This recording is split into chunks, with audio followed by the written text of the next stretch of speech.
Hello there, and welcome to the Sleepy History Channel. Tonight, we step into a city that once stood at the center of the Cold War. A place where a single street could divide families, where watchtowers looked down on quiet neighborhoods, and where a wall of concrete came to symbolize an entire world held in tension. For almost 3 decades, the Berlin Wall split one city into 2 very different realities. On one side stood a vibrant island of the West surrounded by East Germany. On the other side lived millions whose movement was tightly controlled by a powerful state. The barrier between them grew into one of the most fortified borders on Earth. Yet the story of the Berlin Wall is not only about politics or concrete. It is about human determination, unexpected courage, daring escapes, and the long, quiet pressure of ordinary people who wanted something more. If you enjoy these gentle journeys, I invite you to like, subscribe, or share a thought below. It helps others find their way here too, one sleepy soul at a time. But for now, settle in and get comfortable. Let your shoulders soften and your breathing slow. Allow the noise of the day to fade into the distance as we wander into this remarkable chapter of history. Let's begin. The Berlin Wall turned one city into the Cold War's front line. After the Second World War, Berlin became far more than a damaged German capital. It became the one place where the 2 great rival systems of the age stared directly at each other. The United States, Britain, and France held the western sectors. The Soviet Union controlled the east. That strange arrangement placed a western outpost deep inside communist territory, and every crisis seemed to gather there first. Spies moved through the city. Soldiers watched each other across tense boundaries. Politicians treated Berlin like a test of nerve. If either side stepped too far, the danger was never merely local. It could pull in nuclear powers. That is what made this divided city so extraordinary. A tram ride, a street corner, even a checkpoint booth could carry world historical weight. In Berlin, the Cold War was not an abstract struggle.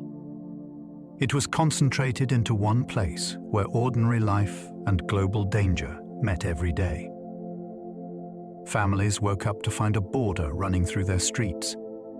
In the early hours of a summer Sunday in 1961, East German forces began sealing the border with astonishing speed. Workers rolled out barbed wire. Police and soldiers took positions. Roads were blocked. By morning, many Berliners stepped outside into a transformed world. A route to work had vanished. A familiar crossing was closed. In some places, the line cut so abruptly through the city that neighbors could see one another and still be trapped apart.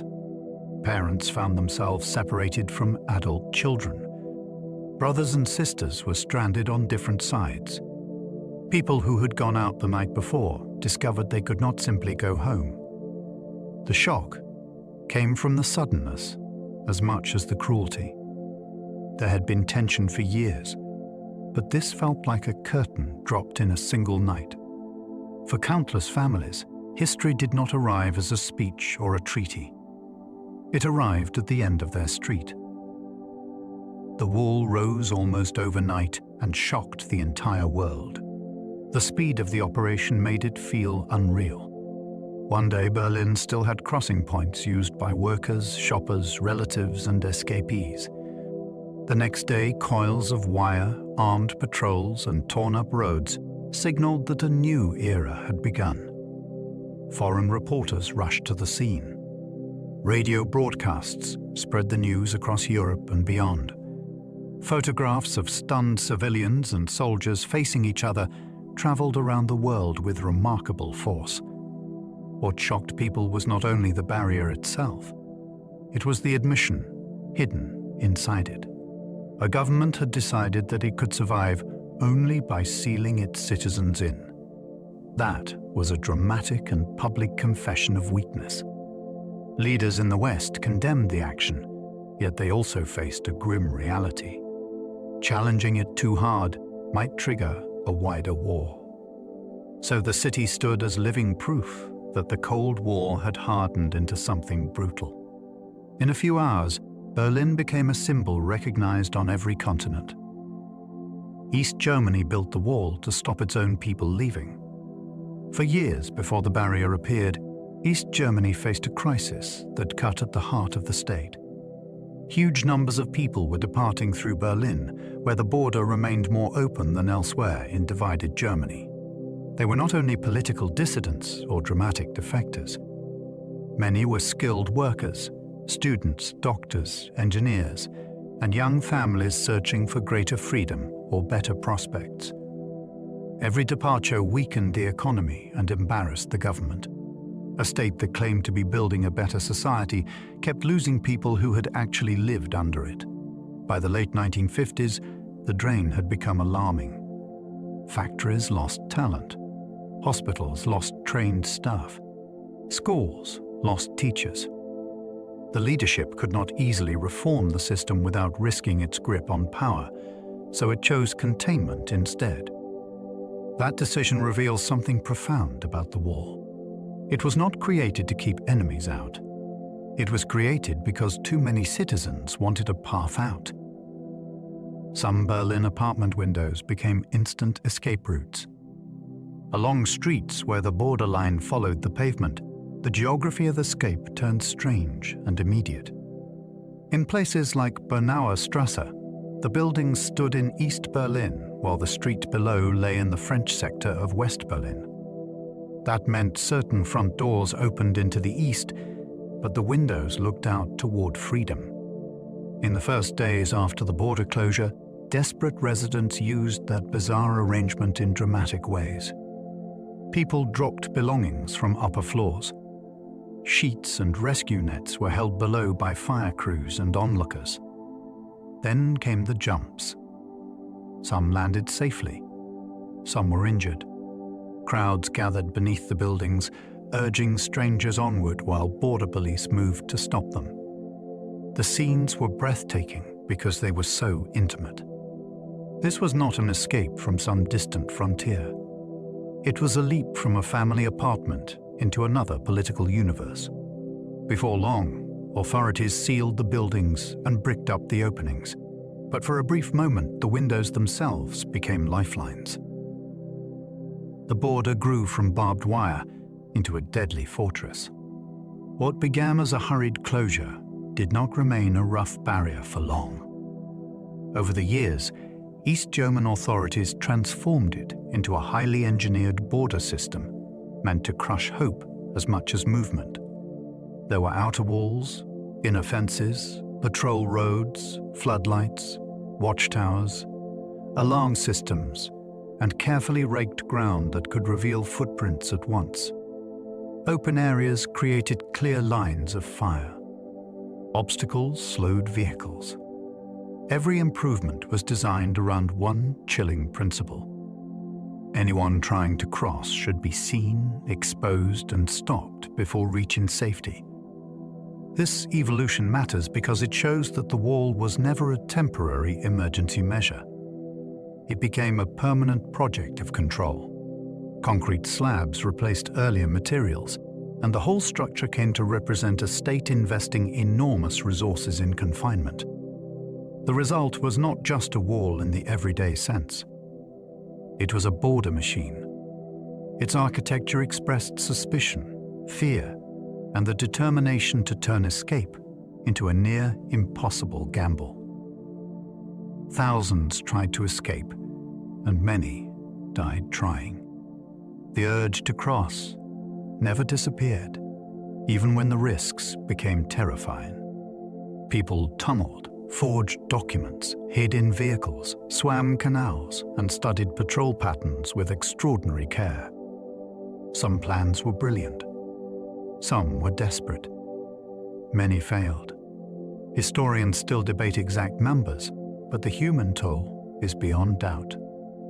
At the Berlin border alone, men, Women, and sometimes very young people, lost their lives while trying to reach the other side. Some were shot. Some drowned. Some bled out in full view of helpless witnesses. One of the most haunting cases was Peter Fechter, an 18-year-old who was hit in 1962 and left in the death strip as crowds watched in horror. His death became an international scandal because it exposed the cruelty of the system in plain sight. These stories matter because they prevent the wall from becoming a cold symbol. Each attempt came from a real person deciding that danger was preferable to remaining trapped. A single divided city became the most dangerous place in Europe. Berlin carried an unusual kind of danger because local confrontations could suddenly involve the most powerful armies on Earth. The city hosted Western troops, Soviet forces, intelligence networks, and highly symbolic crossing points, all packed into one tense urban space. A misread move or an aggressive gesture could ripple far beyond Germany. That danger became frighteningly visible during the tank standoff at Checkpoint Charlie in 1961. American and Soviet tanks faced each other at close range after a dispute over access rights and authority. Engines idled, guns pointed forward. The world watched and wondered whether a clash in one city street might ignite a much wider war. In the end, both sides stepped back. Yet the memory lingered because it revealed how fragile the balance had become. Few places in Europe carried such concentrated risk. In Berlin, the Cold War was loaded into daily life like pressure inside a sealed chamber. Everyone understood that one mistake could have consequences far beyond the city itself. The wall stood for decades, then fell in one astonishing night. For nearly 28 years, the barrier seemed immovable. Generations grew up with it. Tourists photographed it. Politicians denounced it. Border guards enforced it. Yet by 1989, the wider communist bloc was beginning to crack. Reform movements were spreading. Protest marches in East Germany were growing. Other borders in Eastern Europe were becoming more porous. The system that had upheld the wall for decades was losing confidence and control. Then came the extraordinary evening of November 9th. After a muddled announcement about new travel rules, crowds gathered at border crossings and demanded passage. The guards were confused, under pressure, and lacking clear instructions. At last, they let people through. What followed was one of the most unforgettable public celebrations of the 20th century. Berliners climbed on top of the barrier, embraced strangers, and crossed in both directions with disbelief and joy. A structure that had defined world politics for a generation suddenly looked vulnerable, absurd, and finished. One mistaken announcement helped bring the Berlin Wall down. The collapse of the border is often remembered as inevitable, but the final trigger was remarkably chaotic. On the evening of November the 9th, 1989, East German official Günther Schabowski gave a press conference about new travel regulations. He had not fully mastered the details. When journalists asked when the changes would take effect, he shuffled his papers and answered that they were valid immediately, or so he understood. That phrase raced across television and radio within minutes. East Berliners heard that they could now cross. So they headed for the checkpoints in large and growing numbers. The guards on duty had no clear plan for this situation. Orders were confused. Phones rang. Pressure mounted. Nobody wanted to be responsible for firing into a crowd demanding the rights it had just heard were available. Eventually, the barriers opened. That moment is one of history's great reminders that massive systems do not always end with grand design. Sometimes they unravel because authority falters in public at exactly the wrong moment. Berlin had already been divided long before the wall appeared. The barrier of concrete and wire did not create Berlin's split from nothing. That fracture was already built into the city after Nazi Germany collapsed in 1945. The victors did not simply occupy the country. They carved it into zones of control, and Berlin received the same treatment even though it lay deep inside the Soviet zone. At first, that arrangement still carried a sense of uneasy cooperation. The wartime alliance had not yet fully hardened into open hostility, but the city soon became a place where mistrust gathered and multiplied. Different political systems were taking shape in the same urban space. Different currencies, police structures, and visions of Germany were beginning to form. By the time the barrier was erected in 1961, Berlin had already lived through years of mounting confrontation. The wall was dramatic, but it was also the final visible answer to a division that had been deepening almost since the war's end. The city was split into 4 sectors after the war. Few capitals have ever lived under an arrangement as strange as post-war Berlin. The city was divided among the Soviet Union, the United States, Britain, and France. Each power controlled its own sector, and each brought its own military presence, administrators, and political priorities. On a map, that might seem tidy. In lived reality, it created an extraordinary experiment in shared occupation inside a shattered metropolis. Berliners moved through a city where power changed by district and where the future of Germany was being argued, block by block. This division also gave the Western Allies a foothold far inside territory controlled by Moscow. That made Berlin uniquely fragile and uniquely important. It was not merely a German city anymore. It was a compressed version of post-war geopolitics.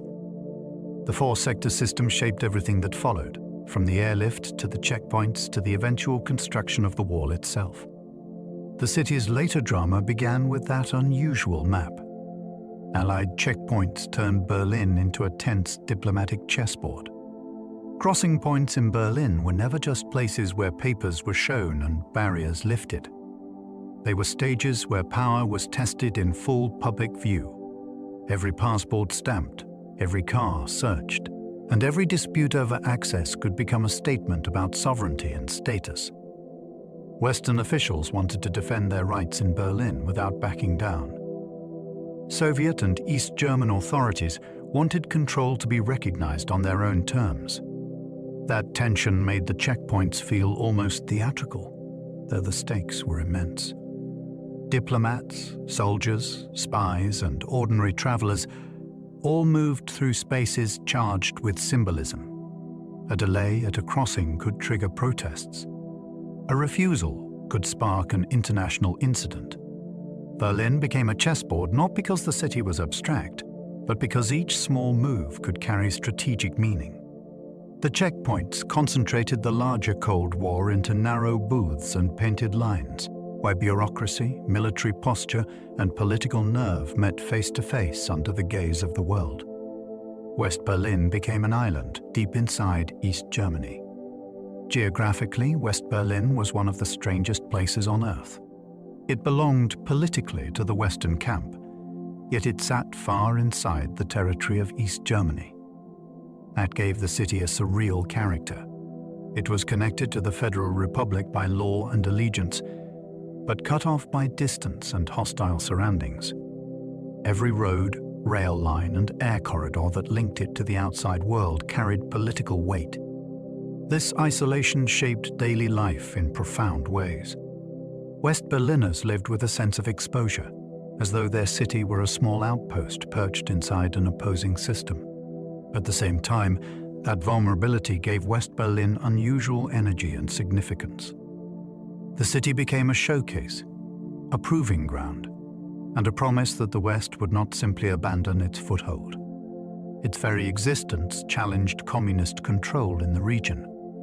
Few places better captured the Cold War's strange geography than this Western enclave surrounded on all sides by East German territory.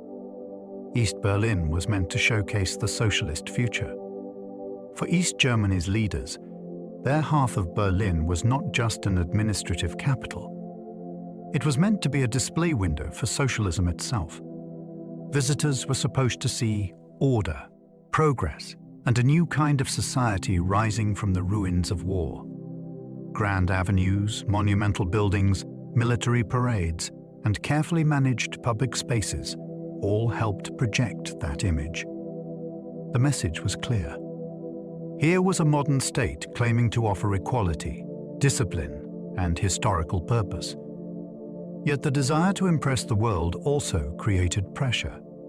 A showcase city is judged more harshly when cracks begin to show. Shortages, repression, and the growing desire to leave became especially damaging in a capital that was supposed to prove the system's strength. East Berlin had to be both lived in and performed. That tension gives the city much of its fascination.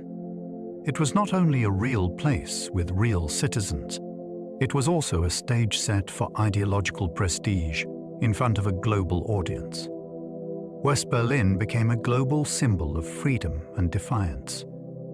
Its importance went far beyond its size. West Berlin came to embody a dramatic idea that a free society could endure even when surrounded by an authoritarian state. Politicians, journalists, artists, and visitors from around the world treated the city as more than a place on the map. They saw it as a moral outpost. Every election, newspaper, and uncensored debate carried symbolic force because they existed in sight of a regime that denied those freedoms to its own citizens. This status gave West Berlin a powerful emotional charge. The city represented endurance under pressure. It stood as a rebuke to the claim that history belonged to communism alone. That is why speeches there mattered so much, and why the city appeared so often in Cold War imagination. It was both vulnerable and proud. Its survival suggested that defiance could be visible, public, and sustained. Few urban spaces became such potent shorthand for the political values of an entire alliance. Before the war, millions had already fled East Germany. Long before the barrier sealed Berlin, East Germany was losing people on a staggering scale. Since the late 1940s, citizens had been leaving for the West in numbers large enough to alarm the regime and reshape the country itself. Many traveled legally into East Berlin and then crossed into the western sectors, which offered the easiest path out. What makes this exodus so extraordinary is its scale and persistence. It was not a sudden panic tied to one crisis. It was a prolonged verdict delivered by ordinary decisions, repeated again and again by people who chose to leave the socialist state behind. Over the years, the total reached into the millions. That meant missing workers, missing students, missing families, and missing futures. Entire communities felt the loss. Each departure also carried symbolic power. A state can dismiss a few defectors as traitors. It cannot easily explain away a steady human river flowing in the opposite direction from the future it claims to be building. The refugee crisis terrified East Germany's communist leadership. The leadership in East Berlin understood the danger with painful clarity. This was not merely an embarrassing migration problem. It was a threat to the survival of the state. If the flow continued, East Germany risked economic damage, political humiliation, and growing public doubt among those who remained. Leaders feared the message each departure sent to neighbors, colleagues, and relatives. Every empty apartment and missing co-worker raised the same question. Why are so many people trying to leave a system that says it is delivering justice and progress? That question was corrosive. It weakened confidence from within. The regime also knew that its legitimacy depended heavily on Soviet backing. A state that could not keep its population in place looked unstable to its own patrons. This helps explain the severity of the eventual response. The barrier was brutal, but it emerged from fear as much as ideology. The crisis confronting the leadership was not abstract. It was visible in train stations, workplaces, schools, and border crossings every single day. Young workers and professionals were leaving in huge numbers. One reason the exodus felt so dangerous was the kind of people who were going. East Germany was not mainly losing those at the end of their lives. It was losing people at the beginning and middle of theirs. Young adults, trained specialists, ambitious workers, and educated professionals were overrepresented among those who left. That pattern cut deep because these were precisely the people a modern state needed for growth and stability. They would have staffed hospitals, taught students, designed machinery, and built families. When they crossed into the West, they took not only their labor, but also their promise. The loss struck at the future tense of the country. A regime can survive hardship for a time, but it struggles when energy, skill, and confidence keep draining away. This made the crisis feel like a slow internal hemorrhage. The people departing were often those best able to imagine alternatives and bold enough to pursue them. Their absence became a silent measure of systemic failure. Doctors, engineers, and teachers vanished through Berlin's open border. The loss of talent was not a slogan. It was visible in the professions that make a society function. Hospitals needed doctors. Factories needed engineers. Schools needed teachers. East Germany invested time and resources in training these people, only to see many depart through Berlin before the border closed. That made the problem especially bitter for the regime. It was paying to educate citizens who then used their skills somewhere else. This phenomenon became known as the brain drain, though the phrase can sound cooler and more abstract than the reality. In practice, it meant fewer professionals where they were urgently needed. It meant strain on public services and frustration for those left behind. It also exposed a fundamental contradiction. A state could claim to be building a rational modern society, yet it could not dissuade many of its most highly trained citizens to remain. The open route through Berlin did not merely carry people westward. It carried away expertise, confidence, and national capacity. The first barrier was mostly barbed wire and armed guards. When the border closure began, it did not yet look like the famous concrete structure most people imagine today. In those first tense hours, the city was cut apart with simpler tools that were frightening precisely because they seemed so sudden and improvised. Coils of barbed wire appeared across roads and pavements. Uniformed police and soldiers took up positions beside them. The materials were basic, but the effect was enormous. A thin barrier was enough because it came backed by guns, orders, and the full weight of the state. That contrast made the scene especially chilling. The city had not been transformed by grand architecture overnight.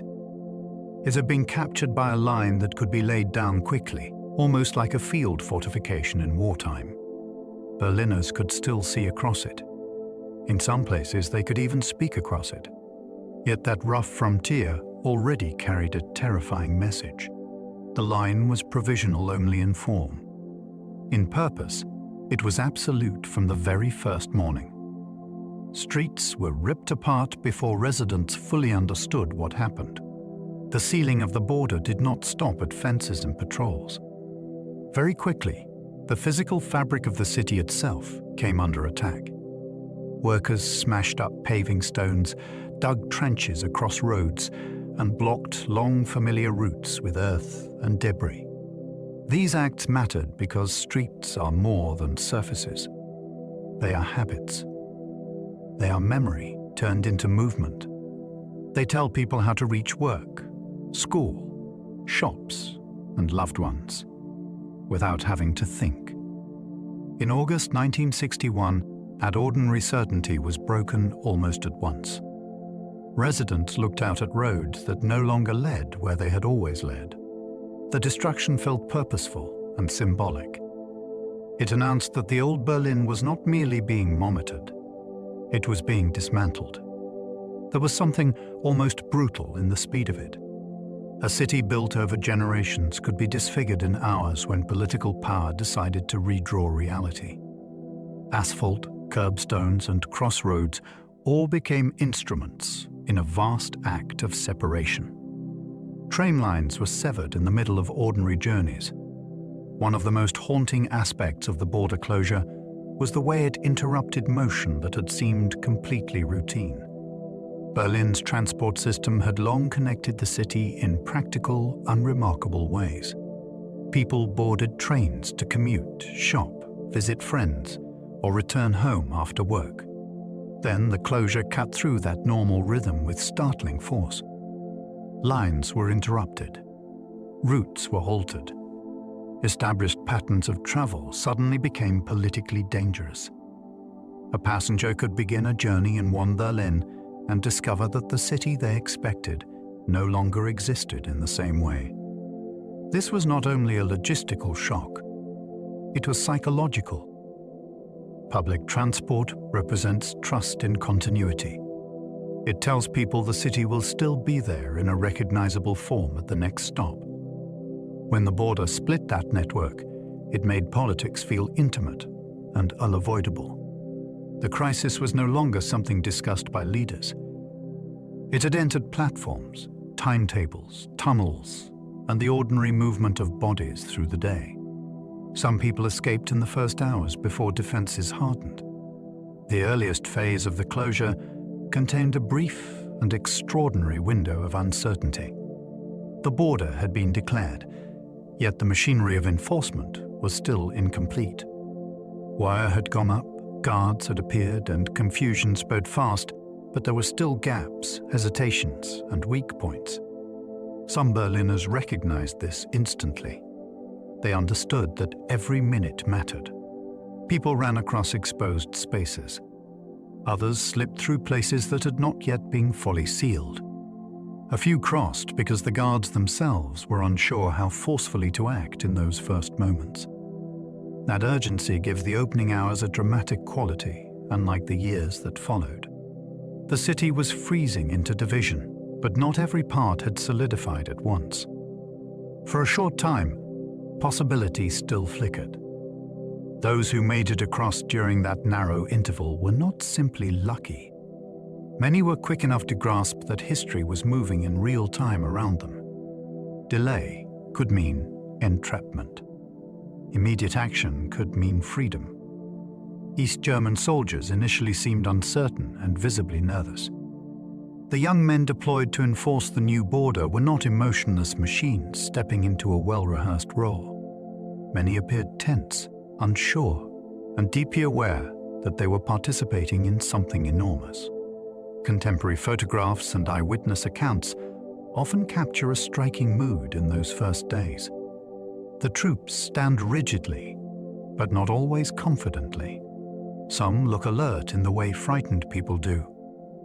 Others seem to avoid eye contact with the crowds confronting them. That uncertainty matters because it reveals how unnatural the operation was, even for those ordered to carry it out. They were not defending against a foreign invasion. They were blocking fellow Germans, often under the gaze of angry civilians and Western reporters. The moral pressure of that task must have been immense. A nervous guard with a rifle at a raw new frontier is one of the defining images of the moment. It reminds us that authoritarian systems depend not only on commands from above, but on anxious human beings carrying those commands into the street. Border guards stood watch over neighbors they once knew. The new frontier did not divide anonymous populations living at a distance from one another. It cut through communities whose connections had been ordinary and familiar. People who had shared streets, shops, workplaces, and routines now found themselves cast into opposing roles. In some areas, a guard peering over the barrier could be watching people he might easily have recognized from daily life. That closeness gave the border a painful intimacy. This was not the edge of a faraway empire. It was a line imposed among people who knew the sounds, faces, and local geography of one another's world. The emotional strain must have been severe on both sides. Civilians were forced to look at armed authority where familiar neighborhood life had once been. Guards were asked to transform recognition into surveillance. The ordinary moral habits of community had to be suppressed so political order could be maintained. That human proximity is one reason the Berlin border feels uniquely unsettling. It placed state power directly inside relationships shaped by everyday memory. The wall was officially called an anti-fascist protective barrier. Authoritarian regimes often reveal themselves most clearly in the names they choose, and this one is a remarkable example. East Germany did not describe the structure as a prison wall or even a border wall. It called it an anti-fascist protective barrier. Those words were carefully selected to reverse the apparent meaning of what Berliners could see with their own eyes. The phrase suggested defense, virtue, and historical responsibility. It implied that danger threatened the socialist state from outside, and that the barrier was shielding the population from hostile forces linked to fascism. That language mattered because the memory of Nazi rule was still raw and politically powerful. To invoke anti-fascism was to claim moral authority in a Germany still reckoning with catastrophe. Yet the name also shows the strange audacity of official rhetoric. A structure built to restrict movement was presented as protective. A device of confinement was wrapped in the language of liberation. Few titles better capture the propaganda instincts of the Cold War. Its official name hid its real purpose from plain sight. The genius of political euphemism lies in its ability to make coercion sound responsible. By choosing a name that emphasized protection, East German authorities tried to blur the central reality of the border. The state did not want the world, or its own citizens, dwelling on the obvious fact that people were being prevented from leaving. So language became part of the fortification. The name was meant to guide perception before the eye could settle on the wire, the patrols, or the armed towers. This was more than mere spin. It was an attempt to reshape moral understanding. If the barrier could be framed as defensive, then those who opposed it might be cast as reckless, subversive, or somehow aligned with old evils. The words were intended to domesticate the shock of the structure itself. That effort never fully succeeded, but it remains deeply revealing. The state understood that concrete alone could not secure obedience. It also needed a story, and the story had to disguise fear as principle. East German propaganda claimed the wall protected peace. To the East German leadership, the border was not only a security measure. It was a narrative opportunity. Official media argued that the barrier preserved peace by stabilizing the situation in Berlin and shielding socialism from Western provocation. In that version of events, the city before August 1961 had been dangerously exposed to spies, saboteurs, smugglers, and political interference. The barrier supposedly restored order and reduced the risk of conflict. This claim is fascinating because it turns one of the Cold War's most notorious acts of division into an alleged peace project. It asked citizens to accept that troops, wire, and restricted movement were signs of calm rather than alarm. Propaganda often works by attaching reassuring words to coercive realities, and here the contrast was especially sharp. The state was saying that confinement brought safety. For some supporters, that message may have carried weight. For many others, it could only sound hollow. Still, the argument shows how regimes try to moralize control by presenting it as the price of stability. In reality, it was built to imprison a population. Strip away the slogans, and the essential truth becomes hard to avoid. The barrier existed because the East German state feared the choices its citizens were making. It was not raised to repel a conquering army. It was raised because too many people wanted to leave, and the leadership lacked a more persuasive answer. That makes the structure historically shocking in a very specific way. Most great walls in history are remembered as defenses against outsiders. This one faced inward in spirit, even when it stood on a geopolitical frontier. Its deeper function was to confine. That is why the human stories around it matter so much. Each blocked crossing, each watchtower, and each permit denied belonged to a system designed to control movement at the level of personal life. Careers, marriages, education, travel, and family bonds all fell under its shadow.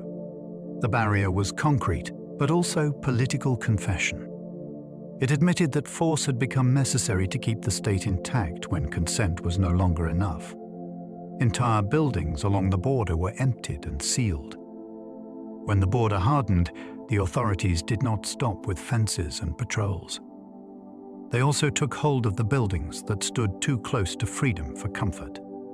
Apartment houses along the line were cleared out, residents removed, and entrances sealed. Homes that had once held ordinary family life were turned into dead shells because their location made them politically dangerous. A doorway could become an escape route. A staircase could become a path to the west. Even a roofline could present opportunity. So the state treated whole buildings as threats. That decision gives the story a chilling scale. The barrier did not merely slice through public streets. It reached into private domestic space and declared it unusable. Kitchens, hallways, and bedrooms lost their meaning because the border had repurposed them. A city block could be transformed from lived space into security architecture almost overnight. It is one of the starkest examples of how the wall consumed not only movement, but the very idea of home. Windows facing West Berlin were bricked up or blocked. Few images capture the logic of the border more powerfully than a window deliberately blinded. A window is meant to open the world. It brings in light, air, sound, and possibility. Along parts of the Berlin border, that ordinary function became intolerable to the authorities. Openings that looked toward West Berlin were sealed with brick, boards, or barriers because they offered too much access, too much temptation, and too much proof that another world lay only a few feet away. The act was practical, but it was also deeply symbolic. The state was not only trying to stop escape, it was trying to deny the visual relationship itself. To look out and see the other side was politically dangerous. A view could stir longing. It could sharpen resentment. It could remind people how arbitrary the division really was. So even sight became regulated. The closing of those windows shows how far the border went. It was not content to control bodies alone. It wanted to narrow perception. Bernauer Strasse became one of the wall's most dramatic streets. Some streets became famous because history seemed to gather there with unusual force, and Bernauer Strasse is one of the clearest examples. Its peculiar geography made it almost unbearably dramatic. The houses stood in East Berlin, while the pavement outside belonged to West Berlin. That meant the border ran in a way that felt absurdly intimate. A front entrance could bind you to one political system, while a window looked out onto another. In the first days of the closure, the street became a stage for crisis, rescue, grief, and public spectacle. Crowds assembled. Fire crews stretched rescue sheets. Journalists recorded every unfolding scene. Officials on the eastern side moved quickly to shut down the buildings and remove residents, which only added to the sense that the street had become intolerably charged. Bernauer Strasse mattered because it made the division visible in human scale. Here, the Cold War was not an argument between governments. It was a drama measured in windowsills, ladders, and a few desperate meters. Residents on Bernauer Strasse jumped from windows to escape. The escapes from Bernauer Strasse were so dramatic because they unfolded in plain public view. Residents trapped in buildings on the eastern side climbed to windows and leaped toward the western street below, where rescuers waited with tarpaulins and nets. These were not carefully hidden operations under cover of darkness. They were daylight acts of desperation and courage, carried out before neighbors, police, reporters, and strangers shouting encouragement from the pavement. Each jump carried terrible uncertainty. A mistimed fall could mean injury or death. Delay could mean the chance would vanish forever once the authorities sealed the building or removed its occupants. What makes these scenes unforgettable is the speed with which private life turned into public history. A domestic window became a border crossing. A residential facade became a crisis zone watched by the world. The people who jumped were not performing for legend. They were making split-second decisions with their futures at stake. That is why the memory still grips the imagination so powerfully. One church found itself trapped inside the death strip. Among the strangest casualties of the border was the Church of Reconciliation, which stood in a zone that became increasingly militarized and inaccessible. Once it had served an ordinary parish community on Bernaustrasse. After the wall rose and the surrounding area was cleared, the building found itself isolated inside the border installations, cut off from the very congregation it had been built to welcome. That image is extraordinary. A church is usually imagined as a place of gathering, ceremony, memory, and refuge. Here it became stranded in a forbidden zone of patrols, barriers, and state suspicion. The building lingered for years in that eerie condition, visible yet unreachable, before East German authorities finally demolished it in the 1980s. Its fate reveals something important about the wall's logic. No space was too sacred or too historically rooted to be sacrificed if security planners found it inconvenient. Even a house of worship could be swallowed by the border and erased in the name of control. Graveyards, gardens, and tram lines were swallowed by the border.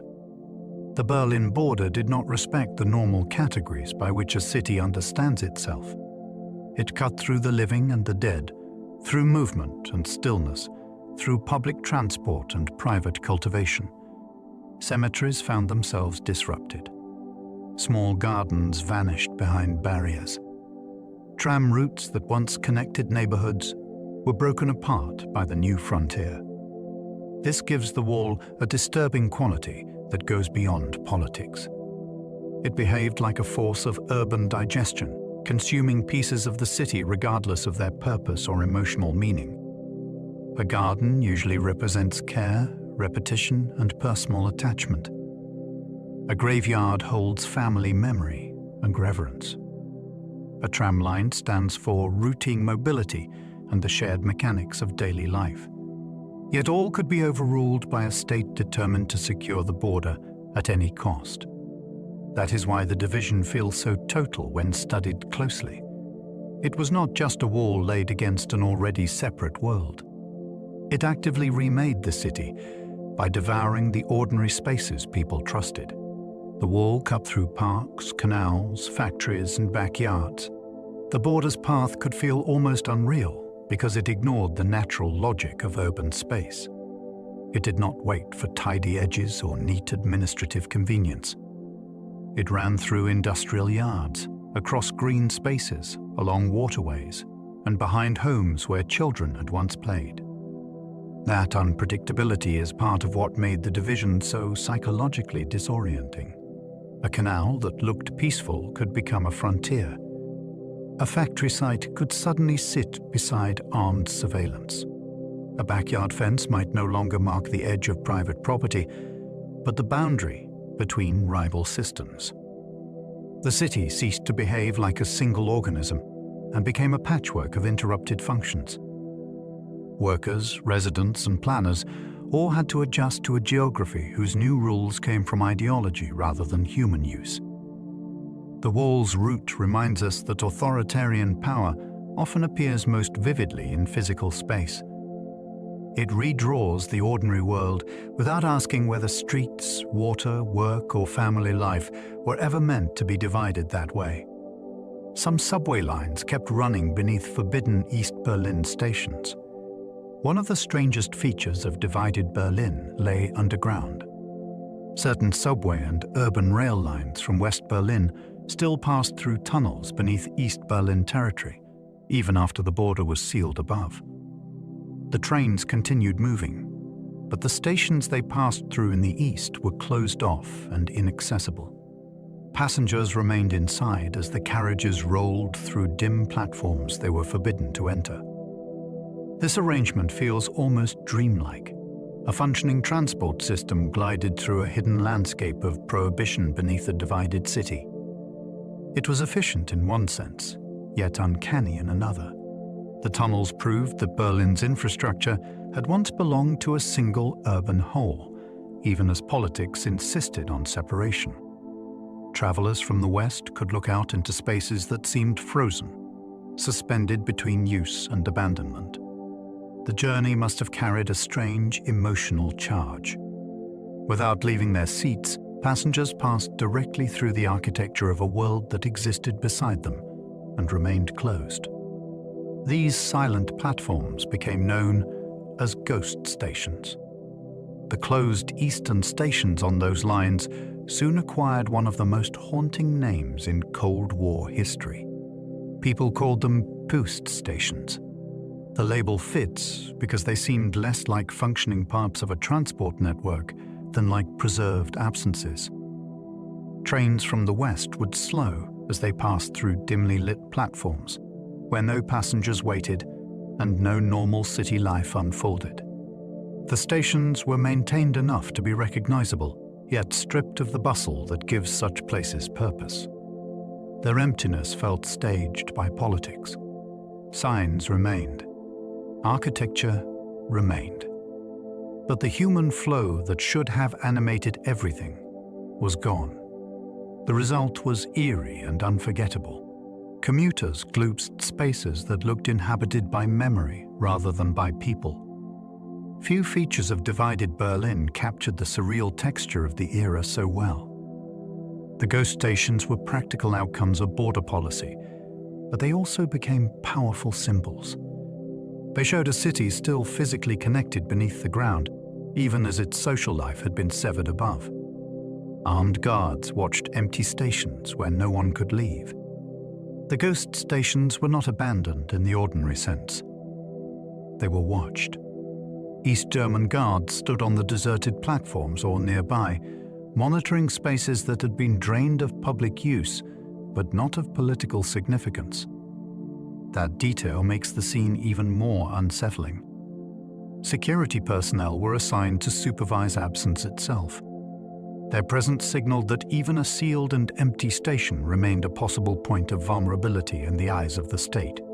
Passengers in passing trains could sometimes catch brief glimpses of uniforms in the gloom, which deepened the uncanny atmosphere. Here was a place where the rituals of transport had been hollowed out, yet authority remained intensely alert. The image says a great deal about the mentality of the border regime. It feared openings, corridors, and transit routes, even when those spaces no longer served ordinary travelers. Control had become so pervasive that silence still required guarding. In Berlin, even an empty platform could be treated like a frontline post in an invisible war. The Berlin Wall was never just one simple war. When people picture the Berlin Wall, they often imagine a single concrete barrier running cleanly through the city. That image is memorable, but it hides the border's true complexity. What stood in Berlin was not one line, but a carefully developed system built in layers and revised over time. There were different walls, different fences, and different zones with different purposes. Some parts were meant to deter. Some were meant to delay. Some were meant to reveal, channel, or trap anyone attempting escape. Even the famous concrete segments belonged to a larger design, rather than standing alone as the whole story. This matters because the border was not only symbolic, it was engineered. It reflected years of adaptation by a state studying how people tried to break through.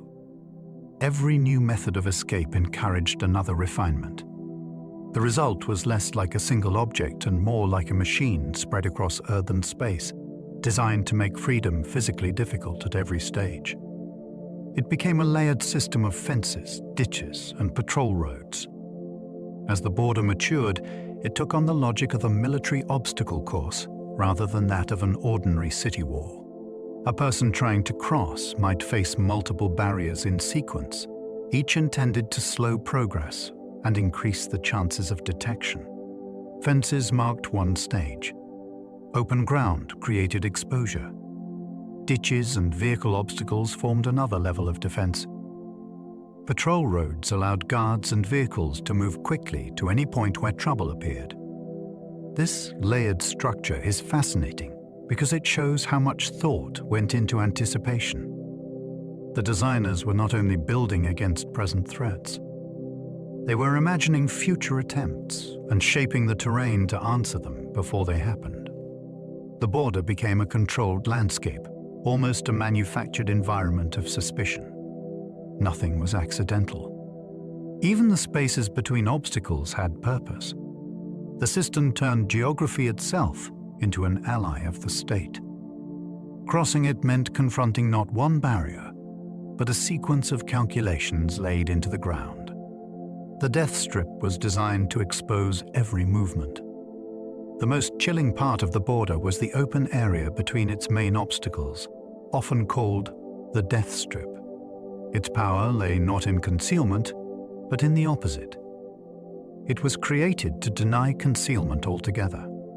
Vegetation was removed. Cover was minimized. The ground was arranged so that anyone entering the zone could be seen quickly and tracked easily. The name alone is arresting, but the design behind it is even more revealing. This was a place built around exposure as a weapon. The state wanted the would-be escapee to feel suddenly visible, isolated, and vulnerable the moment they crossed into it. That transformed a short stretch of ground into a psychological trap, as well as a physical one. A person who had slipped past one obstacle would still find themselves in an empty arena under observation. The death strip shows how the wall functioned at its most ruthless. It was architecture arranged to make human movement appear as a target. Sand beds revealed footprints to border patrols at once. Some of the wall's most effective features were not dramatic at first glance. They were quiet, methodical, and almost forensic. Certain stretches of the border included raked sand or similar prepared surfaces that could preserve footprints with striking clarity. If someone moved across them, the trace would remain.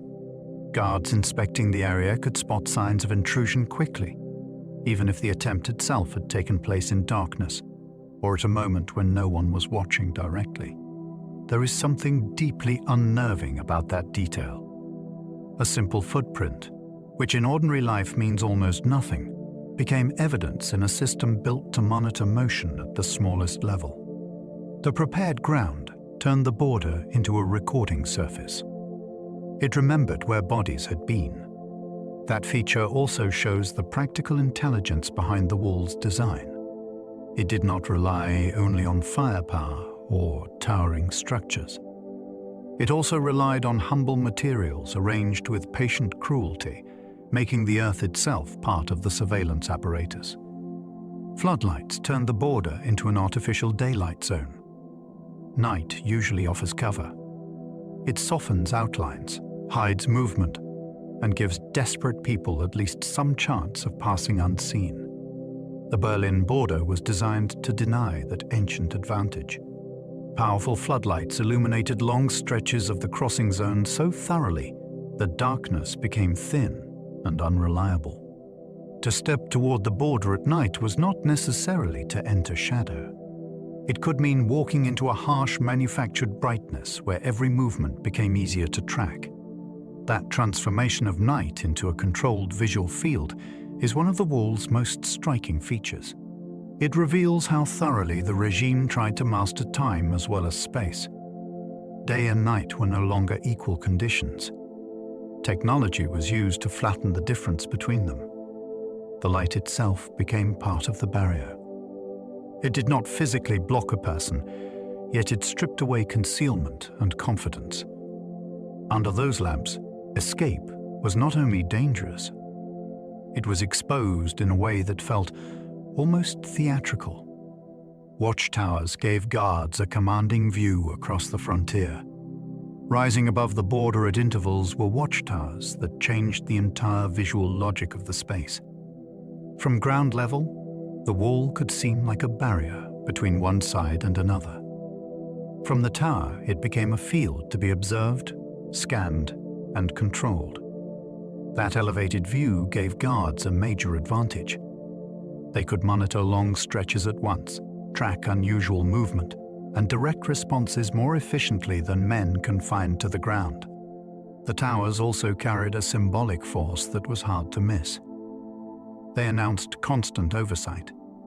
To those living nearby or contemplating escape, the structures suggested that someone might always be watching from above. Their silhouette became part of the emotional architecture of the city. Tall, stark, and functional, they turned surveillance into a visible presence on the skyline. In many historical borders, danger comes from hidden threat. In Berlin, danger often stood plainly in view. The tower said not merely stop. It said, you are already being seen. Guard dogs patrolled stretches of the border on long runs. Along some sections of the border, dogs were used as part of the security system, in a way that added both menace and unpredictability. These were not simply animals accompanying handlers on routine patrol. In certain areas, dogs were attached to long runs that allowed them to move quickly back and forth across set stretches of ground. That arrangement created a living obstacle, one that could detect presence, react fast, and inspire fear before a person even reached the main barrier. The use of dogs is revealing because it brought instinct into a system otherwise defined by engineering and procedure. Steel, concrete, and lighting were joined by muscle, scent, and sudden motion. For anyone attempting escape, the border was not only a structure to be understood. It could also feel like a territory defended by creatures whose response could not be calmly negotiated. The presence of dogs added psychological pressure as well as practical danger, making the frontier feel less like a line and more like a hunted zone. Anti-vehicle trenches protected the wall from sudden breakouts. Not every escape attempt involved stealth. Some people imagined speed, force, and the shock of impact as their best chance.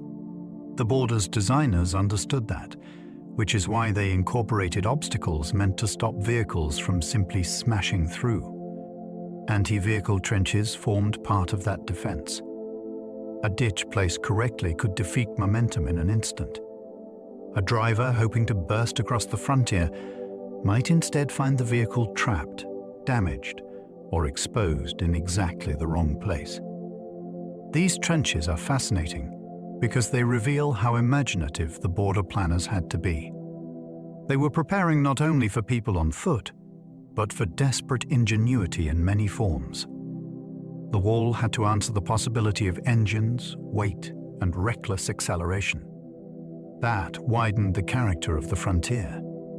It was not merely a pedestrian barrier. It was a system designed against breakout in the broadest sense. Even the ground itself was shaped to catch the force of attempted escape and turn it against the escapee. Steel barriers stopped cars from smashing through checkpoints. At crossing points, the state faced a special problem.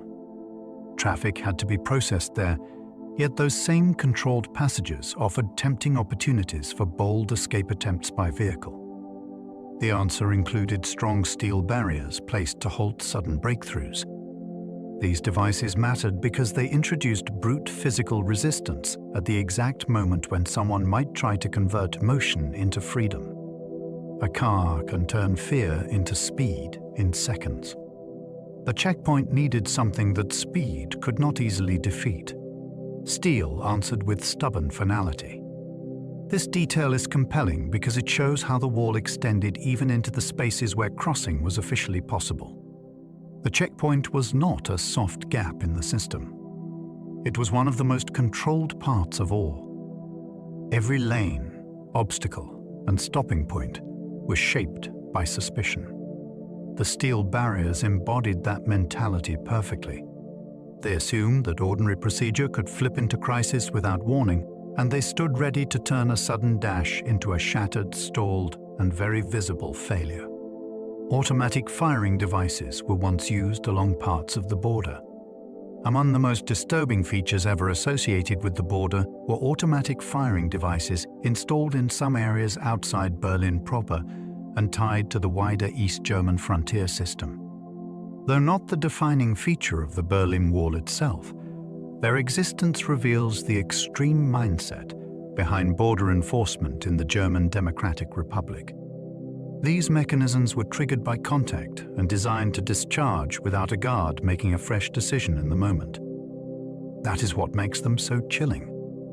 They represent a step beyond vigilant human control into delegated violence, where the system itself becomes the shooter. Even when discussing Berlin, this matters because the wall belonged to a broader border regime willing to mechanize lethal force in defense of confinement. It shows how far the state was prepared to go when preventing unauthorized movement.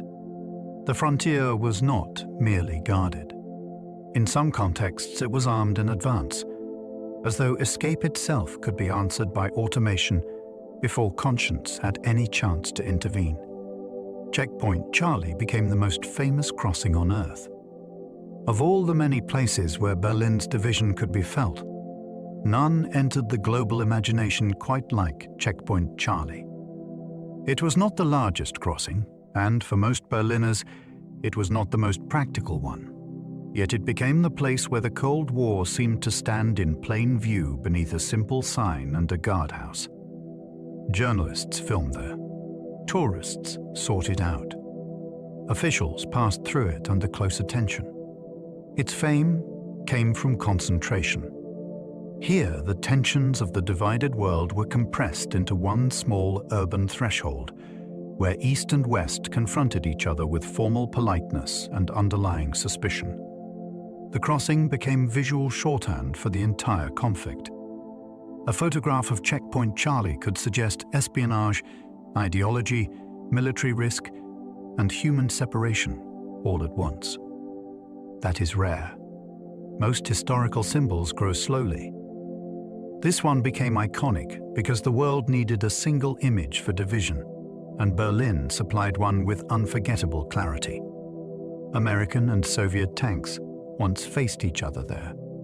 In October 1961, a dispute over movement and authority brought the Cold War to one of its most alarming visual moments.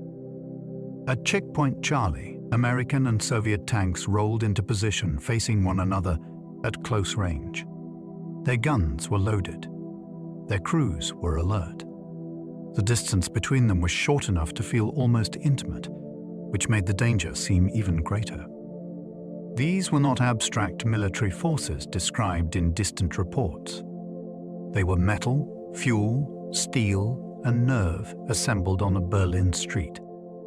The confrontation grew out of arguments over access rights and recognition, yet behind those legal questions stood the vast rivalry of two nuclear superpowers. That is what made the scene so unforgettable.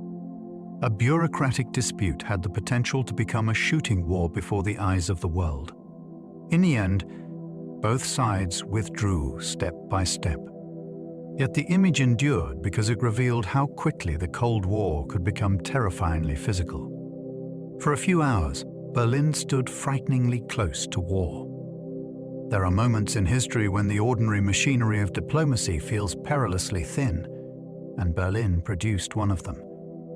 During the tank confrontation at Checkpoint Charlie, the city entered a stretch of suspense so sharp that even small misjudgments could have mattered enormously.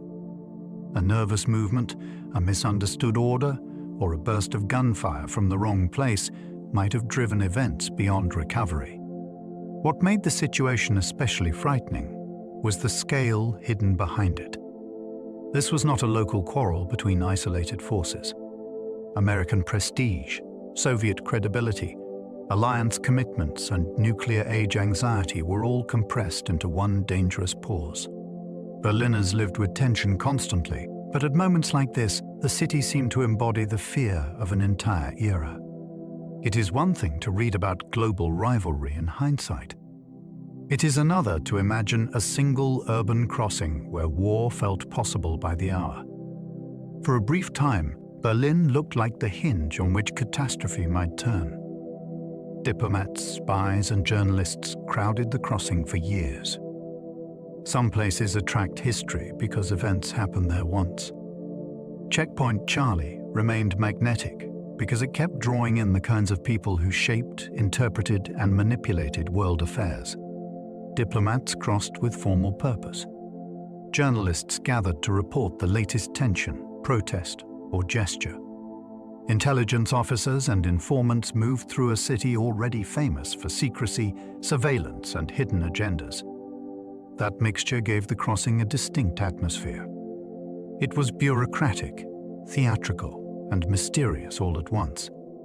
A checkpoint booth might seem like an ordinary administrative site, yet here it stood at the center of a human parade that included officials, observers, covert actors, and witnesses from around the world. The crossing became part working border and part political stage. It was a place where cameras waited for meaning, and where a routine inspection could sit only inches away from global intrigue. Few urban locations carried such a dense concentration of official ritual and whispered possibility over so many years. Ordinary Berliners rarely experienced Checkpoint Charlie as visitors did.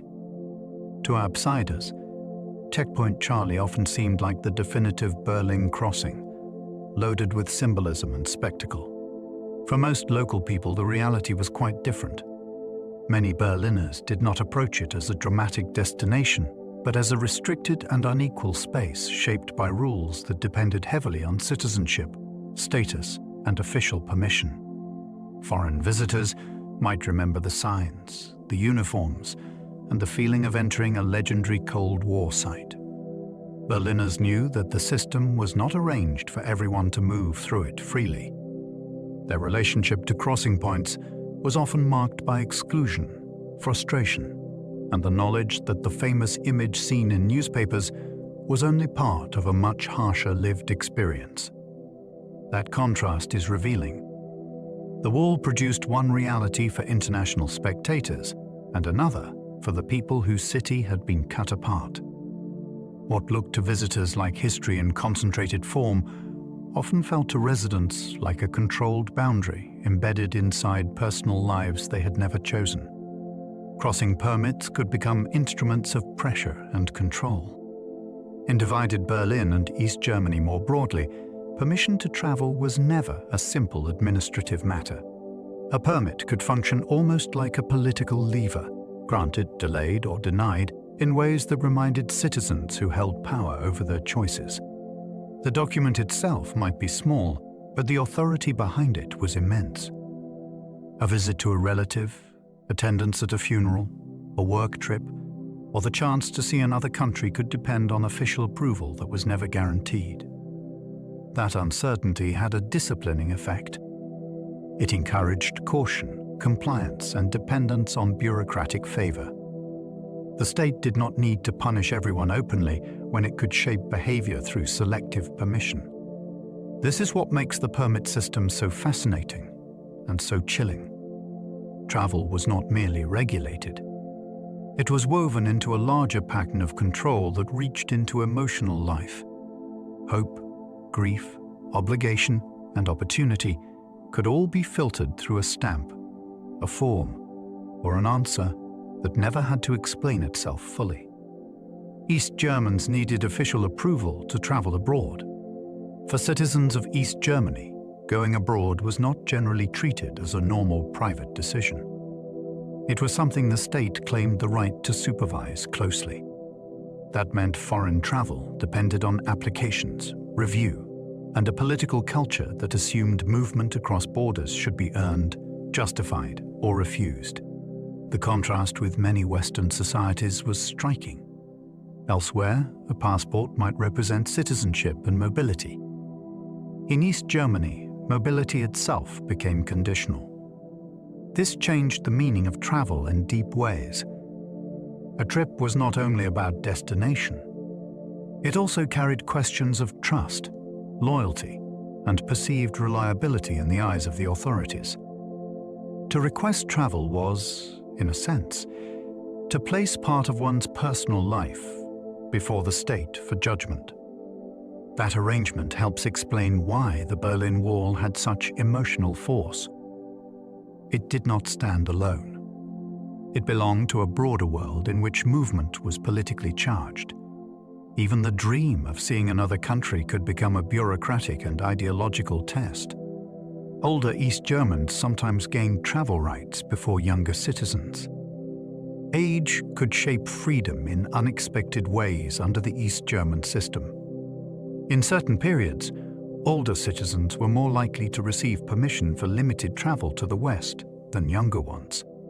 The reasoning was pragmatic and revealing. Pensioners were seen as less likely to leave permanently, less economically vital to the state, and less threatening if they traveled and returned. Younger adults were another matter. They were workers, parents, skilled professionals, and potential defectors, with decades of productive life ahead of them. This age-based distinction says a great deal about the regime's priorities. Travel rights were not distributed according to simple fairness, but according to calculations about risk and usefulness. It produced a strange inversion. In many societies, youth suggests greater mobility and possibility. Here, age could bring a narrow form of movement precisely because the state feared losing the young more. The policy exposed how deeply personal characteristics were folded into political control. Even one stage of life could alter the boundaries of the possible. Foreigners could cross more easily than many Germans themselves. One of the cruelest ironies of divided Berlin was that outsiders often had greater freedom of movement than the people whose city and country had been split apart. Foreign passport holders could in many cases pass through checkpoints and visit both sides with a degree of access denied to many Germans, especially East Germans. That imbalance must have felt deeply strange. A visitor with no family roots in Berlin might be allowed to move where a local son, daughter, or sibling could not. The contrast revealed the political logic of the border with unusual sharpness. The system was not simply about defending territory from all comers. It was especially concerned with controlling the people claimed by the state itself. For foreigners, crossing could be an episode in travel. For Germans, it could involve separation, longing, and prohibition woven through daily life. This reversal gave the wall much of its moral shock. Those most intimately tied to the city were often the very ones least free to move through it. Tiny acts of paperwork could decide the course of lives. History often appears to move through speeches, tanks, and dramatic public events. Yet in divided Berlin, life could also turn on smaller things. An application submitted, a signature withheld, a stamp placed in the right box, or a file left unresolved on a desk. Bureaucracy became a quiet arena where futures were sorted. A delayed document might mean a missed family visit, a lost educational opportunity, or a chance at departure that never returned. Approval might open a narrow door. Refusal might close it for years. That is what makes paperwork so important in this story. It was not dull background administration. It was one of the ways power entered intimate human time. Careers, relationships, reunions, and escape plans could all depend on administrative choices made far from public view. The Berlin Wall was concrete and visible, but it was sustained by paper as well. Sometimes the difference between one life and another came down not to a weapon or a wall, but to a decision typed onto a form. Some escapes relied on courage more than careful planning. Not every attempt to flee the border system emerged from blueprints, maps, and hidden tools. Some came from moments when fear of staying suddenly outweighed fear of acting. A person might see a brief opening, misread a patrol pattern, or simply decide that waiting any longer was impossible. Those escapes could be wildly improvised. Someone ran when guards looked away. Someone climbed where no one expected a climb. Someone trusted speed, nerve, and luck more than any polished plan. That rawness is part of what makes these stories so gripping. They reveal escape, not as a neat genre of clever tricks, but as a human response to pressure that had become unbearable. In many cases, the person moving toward the border understood perfectly well that the idea was incomplete or reckless. Yet they moved anyway. That gives these attempts a special intensity. Strategy can be impressive, but courage stripped of certainty can feel even more astonishing when everything depends on a few impossible seconds.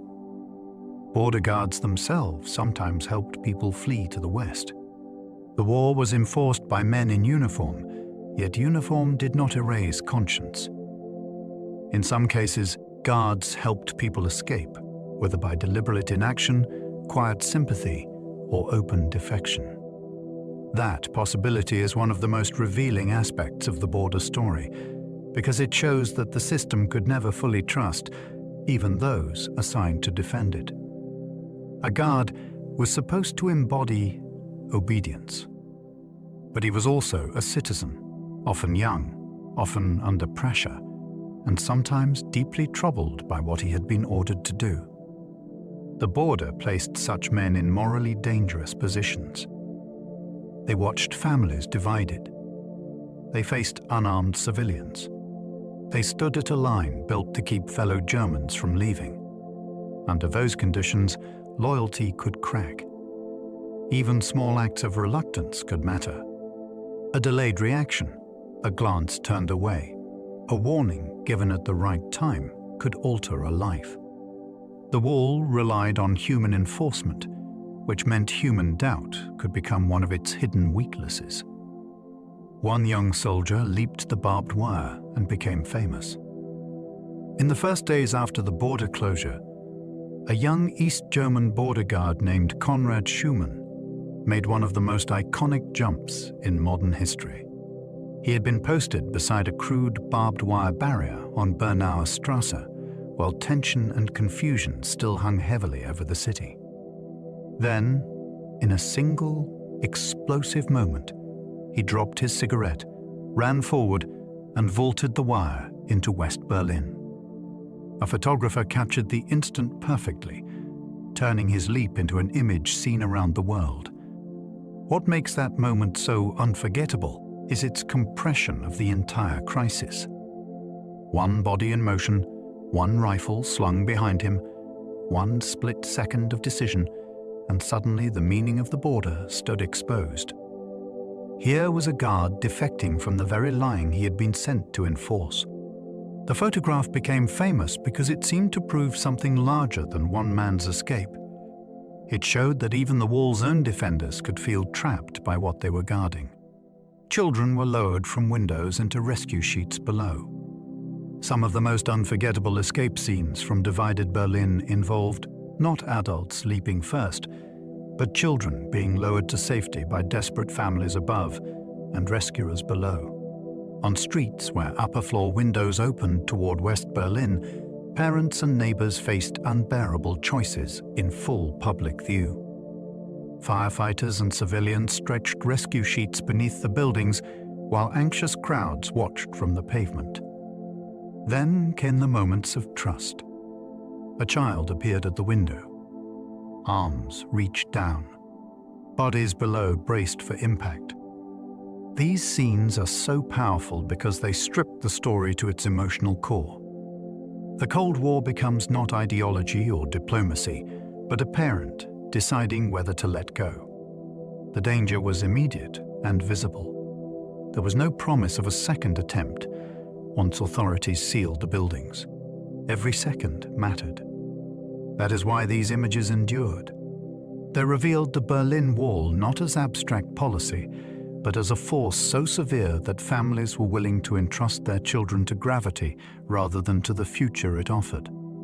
Tunnels became some of the wall's boldest escape routes. Once the border above ground grew more secure, some of the most daring minds turned downward.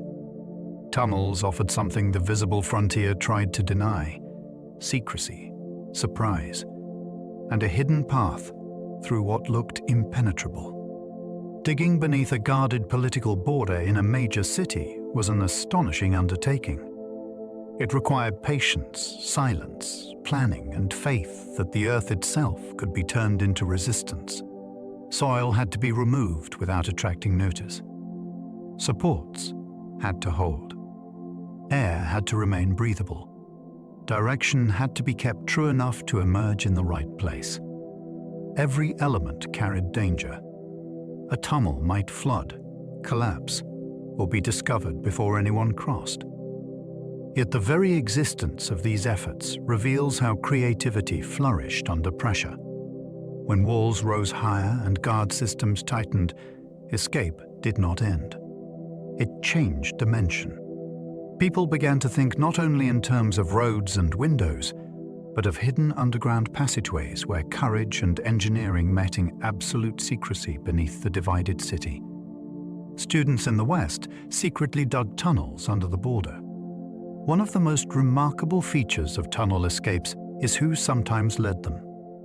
In several cases, young men in West Berlin, including students, organized and carried out digging operations to help others reach freedom from the East. They were not official rescue teams backed by governments. They were civilians driven by politics, outrage, friendship, and sheer determination. That gives the story a wonderful charge. Student life is often imagined in terms of lectures, cafes, argument, and idealism. In divided Berlin, some of that idealism went underground quite literally. These young people rented spaces, gathered tools, studied routes, and labored in cramped darkness with the knowledge that discovery could bring arrest, failure, or disaster for everyone involved. The effort demanded stamina as well as conviction. They were not merely expressing solidarity in words.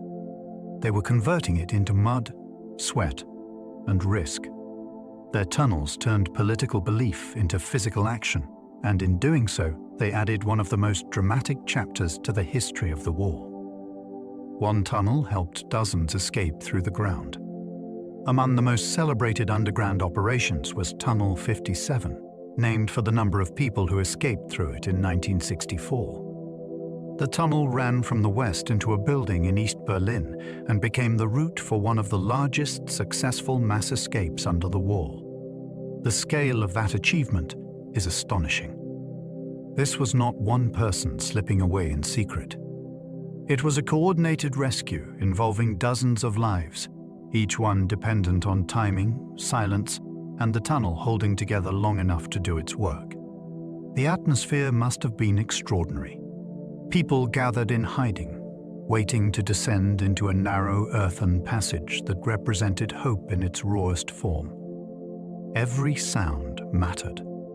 Every minute mattered. A single discovery could have ended everything.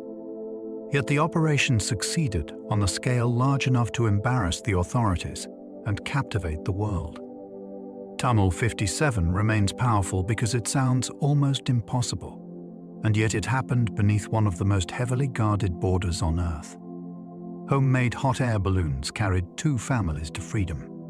Not every escape linked to the East German border happened in Berlin itself, but some became so famous that they illuminate the wider imagination of the age. One of the most extraordinary involved 2 families who built a homemade hot air balloon and flew to the West in 1979. The plan sounds almost like fiction. Fabric had to be gathered without attracting suspicion. A burner had to be designed. Tests had to be made in secrecy. Then came the night flight, rising into darkness with no certainty that the machine would hold or that the landing would come on the correct side. What makes this story so captivating is its blend of domestic life and impossible ambition. These were not professional aviators backed by a state program. They were ordinary people turning household secrecy and mechanical ingenuity into an airborne gamble for freedom. The escape shows how the border inspired not only resistance, but invention. When roads, rails, and permits were controlled, some people quite literally looked upward. A stolen armored vehicle once crashed straight through the border. Some escape attempts abandoned secrecy entirely and relied instead on shock, speed, and brute force. One of the most dramatic involved a stolen armored vehicle used to smash through border defenses in a bid for freedom. The logic was simple and desperate at once. If the border was built to stop ordinary movement, then perhaps an extraordinary machine could batter a path through before the guards reacted. That idea reveals the psychological pressure the wall created. It pushed some people toward plans that sounded more like wartime improvisation than civilian escape. An armored vehicle is not subtle. It announces itself with noise, weight, and violent momentum. To use one against the border was to turn escape into a collision with the state in the most literal sense. Even where such attempts succeeded only briefly or imperfectly, they remain unforgettable because they expose the scale of determination involved. Some people no longer hoped to slip past the system. They wanted to ram straight through it. Some people escaped by hiding inside tiny compartments in cars. Where some escape plans were loud and dramatic, others depended on claustrophobic stillness. Cars crossing the border sometimes concealed human beings in astonishingly small spaces created behind seats, inside altered panels, or within specially built compartments that offered almost no room to move. The physical ordeal must have been severe. A person might spend long minutes or longer folded into darkness, barely breathing, while guards inspected the vehicle, only inches away. Every sound became dangerous. Every cough had to be suppressed. Heat, panic, and uncertainty pressed in from all sides. These escapes are gripping because they transformed an everyday object into a site of extreme suspense. A family car, a van, or a modified passenger vehicle became a moving puzzle in which survival depended on silence and craftsmanship. The method also shows how the border inspired ingenuity at intimate scale. Not every route to freedom required a tunnel or a leap. Sometimes it required the will to disappear inside a space no human body was ever meant to occupy. Surfers once rode the river border to reach the west. The Berlin border was not only concrete and checkpoints. In places it ran along water, and water behaves differently from a wall. It moves, glints, tempts, and suggests possibility. That made rivers and canals part of some astonishing escape attempts. Among the most unusual were efforts that used boards and strong nerve to ride the current toward the west. The very idea feels almost surreal. Surfing belongs to freedom, sport, and open horizons. Here, it became a tool of political flight in the middle of a divided city. What makes such attempts so gripping is the collision between play and danger. A board that might seem carefree in another setting became a lifeline under armed observation. Water also added uncertainty. Currents shift. Balance fails. Exposure is immediate. There is no easy place to hide. These escapes remind us that Berlin's geography itself invited improvisation. Wherever the border met moving water, some people looked at that restless surface and saw not obstacle, but chance. A zipline was used in one daring rooftop escape. Some escape plans sound as though they belong in a thriller, yet they emerged from the desperate, practical imagination of ordinary people. A zipline escape from a rooftop is one of those astonishing examples. Instead of trying to force a crossing at street level, the planners looked upward and fought in angles, height, and momentum. That shift in perspective is part of what makes the story so compelling. The wall controlled roads, windows, doors, and patrol routes, but air between buildings could still suggest opportunity to someone bold enough to imagine it. A rooftop already changes the emotional tone of a city. It places a person above the crowd and closer to danger in a new way. Add a line stretched toward possible freedom, and the scene becomes almost cinematic. Yet it was not fantasy. It was engineering under pressure, carried out with the knowledge that a snapped line, a misjudged distance, or a moment's hesitation could turn invention into disaster in seconds. Forged passports and disguises fooled guards at crossing points. Not every victory over the border came through speed, tunnels, or brute force. Some relied on performance. Crossing points were places of scrutiny, but they were also places where guards had to make fast judgments about faces, papers, accents, and appearances. That created a narrow opening for deception. Forged passports, altered documents, wigs, uniforms, and carefully chosen disguises sometimes turned the checkpoint into a stage where survival depended on acting natural under intense pressure. These escapes are fascinating because they hinged on psychology as much as paperwork. The traveler had to inhabit a role convincingly enough to satisfy a system built on suspicion. A forged passport alone was not enough. The body carrying it had to look as though it belonged to the story the document told. One trembling hand or misplaced word could destroy the illusion. That makes these attempts feel exquisitely tense. The border was designed to expose lies, yet sometimes the lie that moved calmly enough passed through while authority failed to notice. Even suitcases were used in desperate escape attempts. Desperation can shrink a person's sense of the possible until almost any space begins to look like a route to freedom. That is why some of the most startling escape attempts involved suitcases.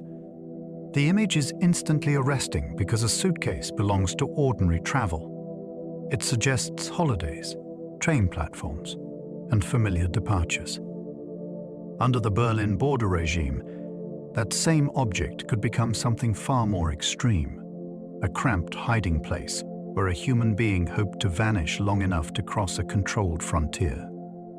The physical reality must have been punishing. A suitcase offers almost no dignity, almost no air, and almost no margin for movement. Yet that was the measure of the pressure people felt. Better to be folded into darkness than remain trapped. These stories also reveal the strange intimacy of border control.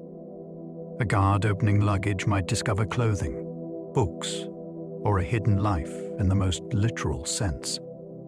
Few details show the compression of freedom and fear more vividly than a person reduced to the dimensions of baggage.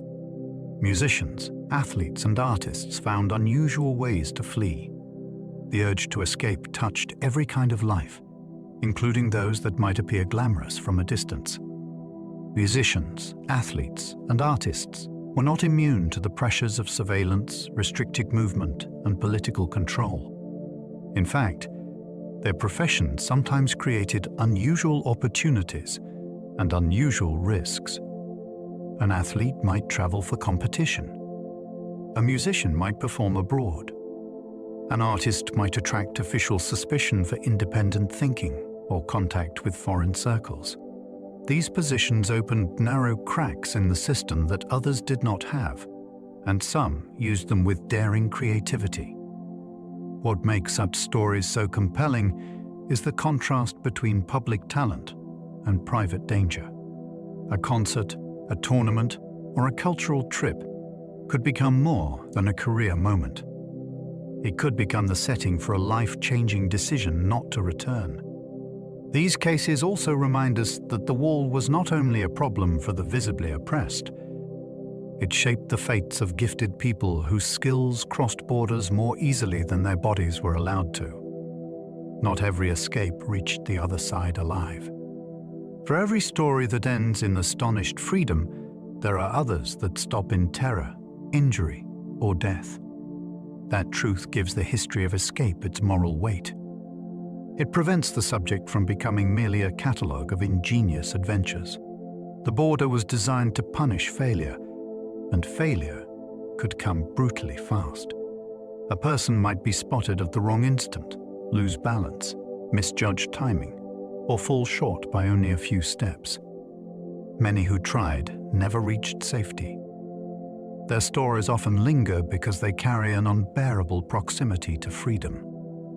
So much courage, so much planning, and yet the outcome turns on one instant that cannot be reversed.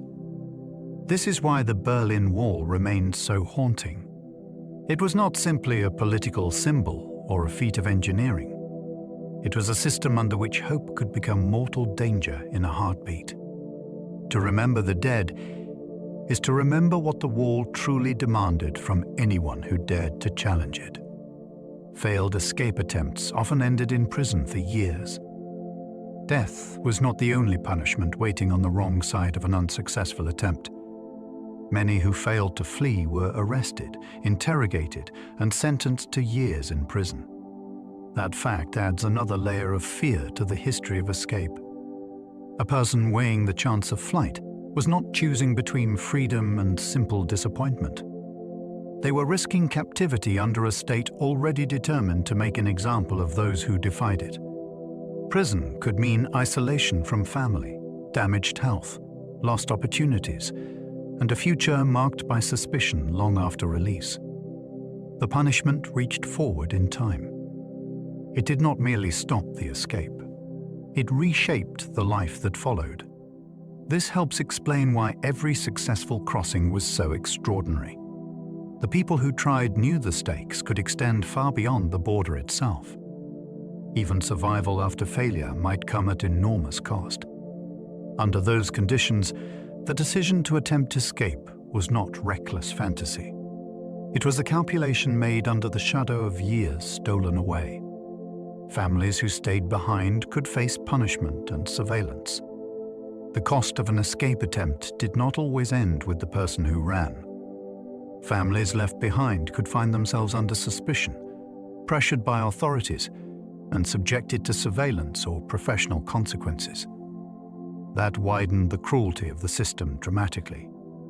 To flee was not only to risk one's own body and future. It could also bring hardship to parents, spouses, children, or siblings who had done nothing but remain where they were. This created a painful moral burden. People considering escape had to weigh their own longing for freedom against the danger of retaliation falling on those they loved. The border regime understood the power of that fear and used it. A family could be questioned, monitored, or treated as politically tainted because one member had tried to leave. That made the wall more than a barrier of concrete and patrols. It became a pressure system acting across relationships. The state was not content to police movement alone. It also tried to govern loyalty through the emotional hostage value of family ties. The Stasi watched suspected escape helpers with relentless attention. Behind the visible border stood an invisible empire of observation, and no organization embodied that world more than the Stasi. People suspected of helping others flee could attract intense scrutiny that extended far beyond obvious criminal investigation. Phones might be monitored. Letters might be opened. Friendships, workplaces, and routines could be studied for patterns. Informants might be drawn into the circle. This relentless attention is essential to understanding the wall, because escape was never treated as merely a physical breach.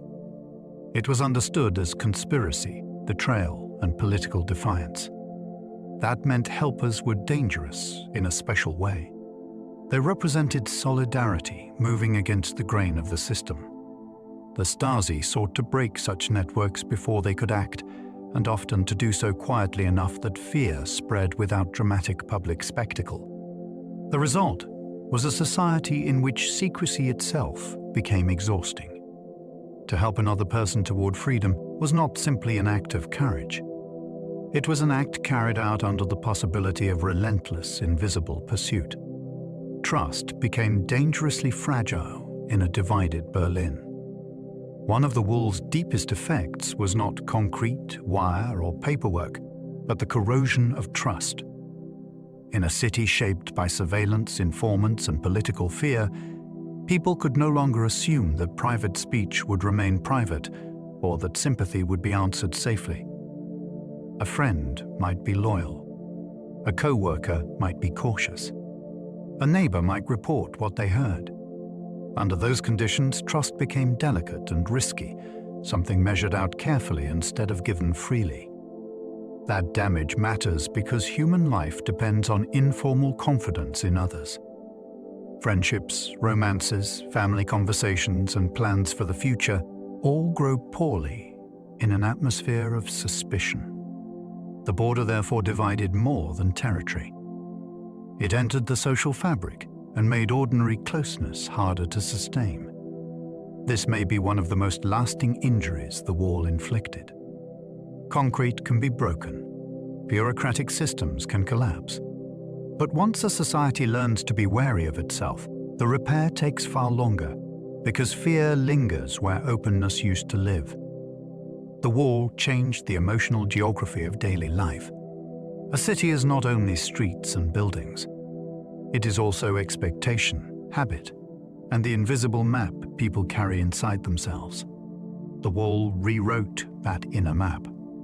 Places that once promised welcome now produced anxiety. A short route across town could become an impossible thought. Familiar districts took on emotional weight far beyond their physical distance. A corner might remind someone of a parent they could no longer visit. A station might evoke the route once taken to work before the city was cut apart. Even silence changed meaning. The absence of certain footsteps, voices, and routines became part of daily experience. This is what makes the wall so fascinating and so tragic. It reshaped not only movement, but feeling. It taught people to measure space in loss, caution, and waiting.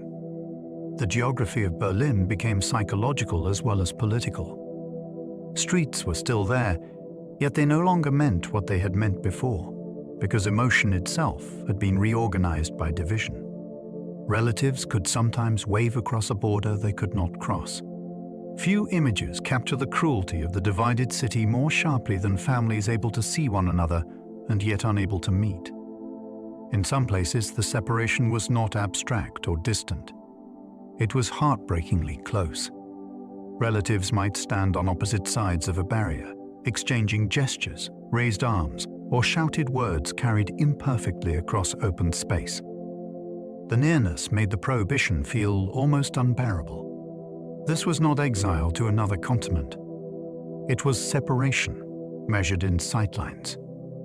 A grandmother might be visible but unreachable. A sibling might wave from across a strip of guarded ground. That closeness is what gave the wall its peculiar emotional violence. Distance can dull pain over time. Visibility can sharpen it.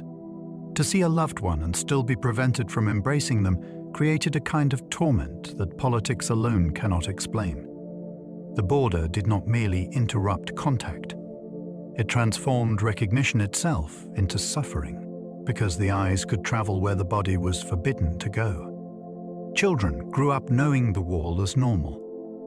One of the strangest truths about long divisions is that they can become ordinary to those born inside them. For children in Berlin, the wall was not always an event or a shock. For many, it was simply part of the world they first learned to navigate.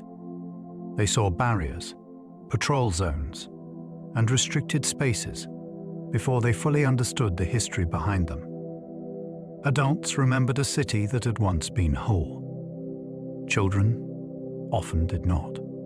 That difference matters because it shows how power can settle into the texture of normal life. What appears outrageous to one generation can seem fixed and natural to the next. A child might accept that certain places were forbidden, certain routes impossible, certain relatives always elsewhere. Only later would the deeper absurdity come into focus. This makes the wall especially haunting. It did not only divide adults who remembered freedom of movement, it also shaped the imagination of young people who learned from the beginning that a city could be broken and still called normal. Weddings, funerals, and birthdays were often missed for decades. The most painful effects of the wall did not always unfold in dramatic escape attempts or public confrontations. Often they arrived quietly, in moments that should have gathered families together. A wedding invitation could not be answered in person. A funeral might pass without a son, daughter, or sibling present. Birthdays accumulated like markers of absence. Year after year, the rituals that give shape to family life were interrupted by politics. This is where the division reveals its deepest human scale. It did not only alter states and alliances. It entered the calendar of ordinary love and grief. A missed funeral carries one kind of wound. A missed birthday repeated across decades carries another. Together they formed a life of postponed embraces and unshared milestones. The wall did not simply stop movement through space. It also broke continuity through time. People were forced to imagine celebrations they could not attend and losses they could not properly mourn, while the years kept passing regardless. Lovers could live only streets apart, yet remain unreachable. There is something especially cruel about separation when geography offers no comfort because the distance is so small. In divided Berlin, lovers could, in some cases, live astonishingly close to one another and still be trapped in different political worlds. A few streets might lie between them, yet those streets had been turned into an impossible passage. That nearness made longing sharper rather than softer. They did not need maps to imagine each other. They knew the neighborhoods, the light on the buildings, the routes that would once have connected them. The city itself became a reminder of blocked intimacy. Love usually seeks practical forms: a visit, a walk, a shared meal, a hand reached out at the right moment. The wall denied those simple acts and replaced them with waiting, memory, and uncertainty. Such stories matter because they reveal how blunt political structures can become in private life. The border did not only divide citizens. It intruded on affection itself and made ordinary closeness feel like forbidden luxury. Some West Berliners built viewing platforms to look across. On the western side, people built raised platforms near parts of the border so they could look over into East Berlin and beyond. These structures created a strange new kind of spectatorship. A divided city became something to be viewed from above, almost like a scene arranged for inspection. From the platforms, visitors and residents could study watchtowers, empty zones, and neighborhoods on the other side that felt close enough to touch and impossibly distant at the same time. The platforms reveal something important about the wall's visual power. It demanded to be seen, interpreted, and witnessed. Yet they also carried moral ambiguity. To look across was an act of attention, sometimes solidarity, sometimes curiosity, sometimes both. For West Berliners, the platforms offered perspective on a reality that remained physically inaccessible. For those on the other side, being observed could feel uncomfortable or poignant. These raised viewpoints turned division into a visible landscape, inviting people to contemplate not only a border, but the human lives arranged around it. Tourists photographed a tragedy that locals had to endure.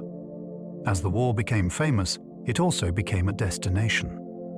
Visitors arrived with cameras, guidebooks, and the desire to witness one of the defining symbols of the 20th century. Their photographs helped spread awareness, yet they also created an uneasy contrast. For tourists, the wall could be a striking stop on an itinerary, something to see, document, and discuss before moving on. For Berliners, it was not a landmark in that sense. It was a daily condition, a source of fear, inconvenience, grief, and interrupted life. That difference gives the subject a peculiar tension. History's most famous places often attract curiosity precisely because they are dramatic. But for the people living beside them, drama can mean prolonged suffering. The wall was photogenic in the harshest possible way. It offered unforgettable images because it represented a real wound carved into a city. To photograph it was easy. To live with it year after year was something else entirely, and locals carried the burden long after visitors had gone. The western side slowly became covered in vivid graffiti. Over time, the western face of the wall was transformed by paint, slogans, murals, and improvised art. This gave it a striking afterlife as a surface of expression. What had been erected as an instrument of restriction became, on one side, a canvas for protest, satire, grief, and imagination. Layer upon layer of color changed the feel of the barrier. It still divided the city, but its western face also began to speak back. Artists and passers-by marked it with political messages, personal statements, and images that challenged its authority simply by refusing silence. That transformation is fascinating because it shows how people appropriate even the symbols that oppress them. Concrete meant to impose order became visually unruly. The western side grew loud with color precisely because speech and dissent were possible there. The paint did not weaken the wall physically, but it changed its cultural meaning. It turned one face of the barrier into evidence that creativity could gather even at the edge of confinement. The eastern side remained stark, guarded, and mostly blank.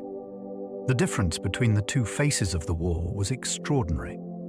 While the western side accumulated paint and commentary, the eastern face usually remained bare, controlled, and stripped of public expression. That blankness was not accidental.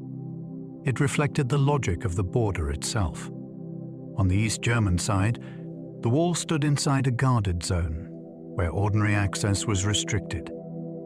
There was no comparable freedom to approach it, decorate it, or answer it visually. The result was a powerful contrast. One side carried improvisation and argument. The other presented discipline, severity, and silence.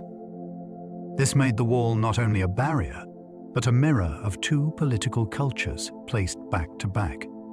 Looking at the two surfaces side by side, when that was possible, revealed far more than aesthetic difference. It revealed different assumptions about authority, public speech, and the right to mark shared space. Even before one learned the history, the surfaces themselves seemed to announce two incompatible worlds. The wall created two completely different visual worlds. Perhaps one of the most striking things about the Berlin Wall is how fully it divided not just territory, but appearance. On one side, color, advertisement, traffic, fashion, and informal street life produced one visual rhythm. On the other, control, emptier border zones, and a more regulated public environment produced another. This split could be felt instantly by the eye. The wall did not merely stand between systems. It helped stage them, making the contrast visible in architecture, movement, surfaces, and atmosphere. That gave Berlin a strange duality unmatched by most cities. A person could encounter two rival ideas of modern life within one urban setting, separated by barriers and armed control. The visual difference mattered because politics often becomes believable through sight before it is understood through theory. People did not need a lecture to sense that these worlds were organized differently. The wall taught through appearance.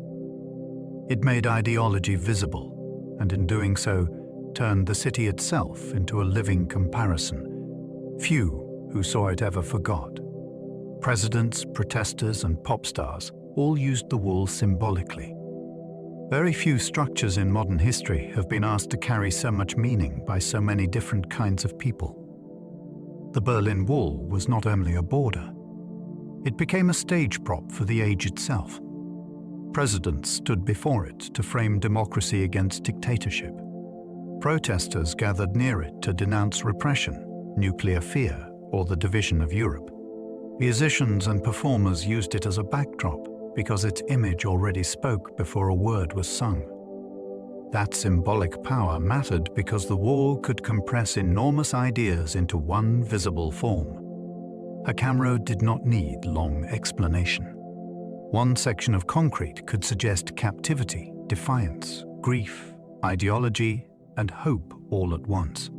That made it irresistible to public figures seeking a message with instant force. Yet the symbolism was never empty. It drew its strength from real suffering on the ground. The wall became useful to global rhetoric precisely because it had first become so devastating in ordinary human life. Kennedy's Berlin visit turned the city into a global stage. When President John F. Kennedy visited West Berlin in 1963, the city became the focus of world attention with unusual intensity. His presence mattered far beyond ceremony. Berliners wanted reassurance that they had not been forgotten, and the wider world wanted to see whether the United States would visibly stand by this vulnerable outpost of the West. Kennedy's speech delivered that reassurance with unforgettable force. The crowds were immense. The atmosphere was electric. For a moment, Berlin was not simply a divided city under pressure. It was the center of a global drama about loyalty, freedom, and credibility. What makes the visit so fascinating is the way performance and geopolitics fused together. A speech in one city became a message to allies, adversaries, and anxious citizens across continents.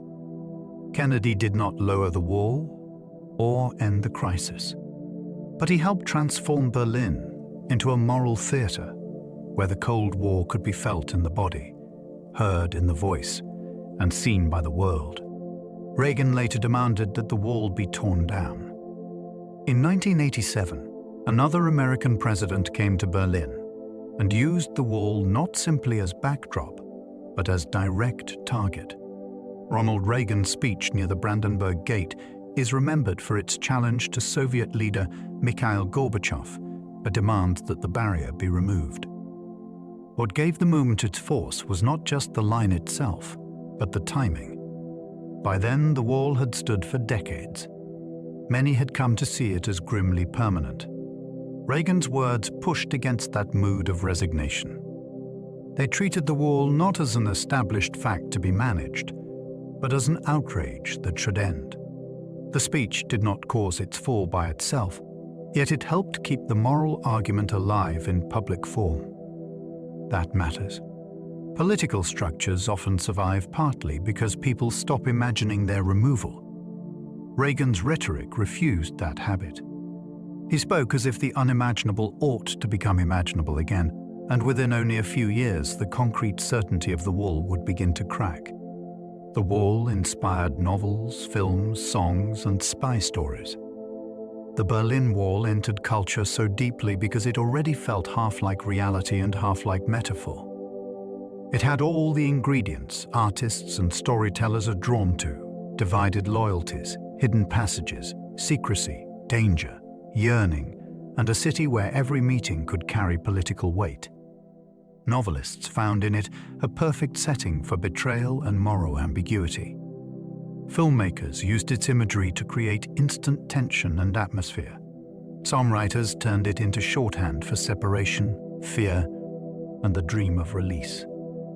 Spy stories in particular clung to Berlin because the city seemed built for coded exchanges and uncertain trust. What is remarkable is how naturally the wall moved from politics into imagination. It was not reduced by art. In many ways, art helped people feel its strangeness more vividly. Stories could reveal what daily life under division felt like from the inside. The wall became culturally powerful because it was already dramatically structured by history itself, almost as though reality had written a symbol too potent to ignore. It became the ultimate symbol of a divided world. Many borders have existed, and many walls have been built. Yet the Berlin Wall came to stand above them all in the global imagination. It crystallized the deepest division of the post-war age, not just between two parts of one city, but between rival political systems claiming to represent humanity's future. That is why its image became so powerful. It was concrete enough to be photographed and understood at once, yet broad enough in meaning to represent an entire world split by ideology, military alliance, and fear. People who knew little about Berlin could still grasp what the wall seemed to say. It spoke of separation enforced by power. It spoke of a frontier where ideas had hardened into architecture. This symbolic status gave the wall extraordinary reach. It was discussed in classrooms, invoked in speeches, and recognized far beyond Europe. Few historical objects have so perfectly embodied an era. To see the wall was to feel the Cold War condensed into a single, unforgettable form. Yet concrete alone never fully explained its human cost. For all its symbolic power, the wall could never be understood by concrete alone. A slab of reinforced material tells only part of the story. The true weight of the border lay in what it did to memory, choice, and ordinary human connection over many years. That is why survivors' accounts, family histories, and personal recollections matter so much. Without them, the wall risks becoming a monument instead of a wound.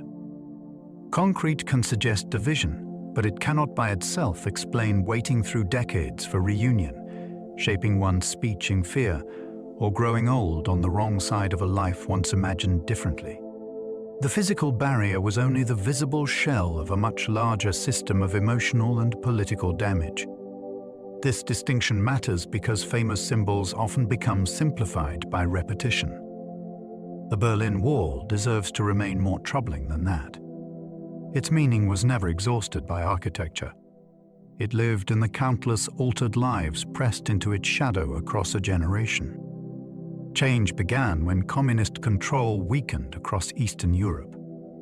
The fall of the wall did not begin at the wall alone.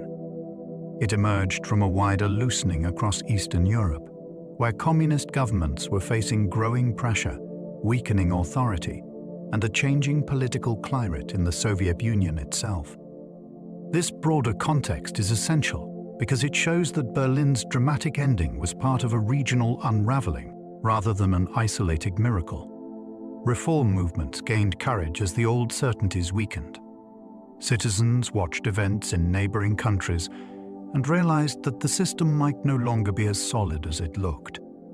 That shift in perception was powerful. Authoritarian rule depends heavily on the belief that resistance is futile. Once that belief begins to fail across several states at once, each local challenge can strengthen the next. Berlin was one of the great stages where this process became visible, but the energy was moving through the region as a whole. The wall started to look vulnerable when the political world that sustained it began losing its grip beyond Germany's borders. Hungary's border opening helped shake the wall's foundations. In 1989, Hungary began opening its border with Austria, and that change sent a shock through the East German system. At first glance, this happened far from Berlin. In reality, it struck close to the wall's foundations because it offered East Germans a new route toward the West through another socialist country that was loosening control. Suddenly, the logic of confinement looked less secure. People traveled, hoped, and watched for openings. Some East Germans used holidays in Hungary as opportunities to flee. Others gathered in embassies or sought different paths as the atmosphere shifted. What made Hungary's move so important was its demonstration effect. It showed that one border in the communist bloc was no longer fixed in the old way. That alone weakened the authority of barriers elsewhere. The Berlin Wall had always depended on a larger political order around it. Once cracks appeared in that order beyond Germany, the wall no longer looked like the permanent center of an iron system. It looked increasingly like a threatened remnant. East German protests grew larger and harder to silence. By 1989, pressure was no longer limited to private grumbling, silent disappointment, or scattered acts of resistance. Public protest in East Germany was growing in size and confidence, and that change altered the emotional balance of the regime. Crowds matter in authoritarian states because they make fear visible in reverse. Instead of individuals fearing the government alone, the government must begin fearing what large numbers of people might do together. Demonstrations challenged the state not only through slogans, but through presence. They showed that discontent had escaped the private sphere and become collective. Each gathering could encourage the next. People who had once felt isolated in their doubts could now see others sharing them openly. That recognition can transform history. The authorities still possessed police power, surveillance, and intimidation, but repeated protests made it harder to pretend that dissatisfaction was marginal. East Germany was no longer dealing only with restless individuals. It was facing a public that had begun to discover its own weight. Leipzig's Monday demonstrations became a powerful sign of change. Though the wall stood in Berlin, one of the clearest signs of its coming crisis appeared in Leipzig. There, Monday demonstrations grew into a remarkable expression of public courage during 1989. What began around church-linked gatherings expanded into larger marches calling for reform and freedom to travel. The power of these demonstrations lay partly in repetition. Monday after Monday, people returned. That rhythm mattered. It gave protest a pulse, a sense of persistence rather than isolated eruption. The gatherings also carried real danger. Participants could not be sure how the authorities would respond, and the memory of violent repression elsewhere in the communist world was still vivid. Yet the crowds grew. That growth became a message in itself. It signaled that fear was no longer monopolized by the state. Leipzig's marches helped change the psychological weather of East Germany. They proved that disciplined, visible public resistance could gather strength without immediately collapsing. In that sense, the road to the wall's fall ran through streets far beyond Berlin. A bungled press conference triggered chaos on the border. The final crisis of the wall did not begin with an explosion or a planned command. It began with confusion in front of cameras. On the evening of November the 9th, 1989, East German official Günther Schabowski announced new travel regulations at a press conference. The reforms were real, but the presentation was muddled. He had not fully absorbed the details, and when reporters pressed him about timing, he gave an answer that suggested the new rules took effect immediately. That single moment mattered enormously, because live television and radio carried it outward at once. Viewers heard not caution, not gradual reform, but apparent permission. In an authoritarian state, uncertainty at the top can be dangerous in a special way. People who have spent years waiting for a signal may move the instant one seems to appear. The press conference therefore became one of history's great accidental turning points, where hesitation, paperwork, and a few ill-handled words began to shake a border that armies had protected for decades. Crowds rushed checkpoints after hearing travel rules had changed. Once the news spread, the reaction was immediate and electric. East Berliners did not treat the announcement as a distant policy matter to be studied at leisure. They moved. People made their way toward the checkpoints in growing numbers, driven by hope, disbelief, and the thrilling possibility that the old restrictions might truly be ending. The movement itself carried extraordinary force. A state can manage individuals more easily than crowds. As the numbers rose, the atmosphere changed from curiosity to momentum.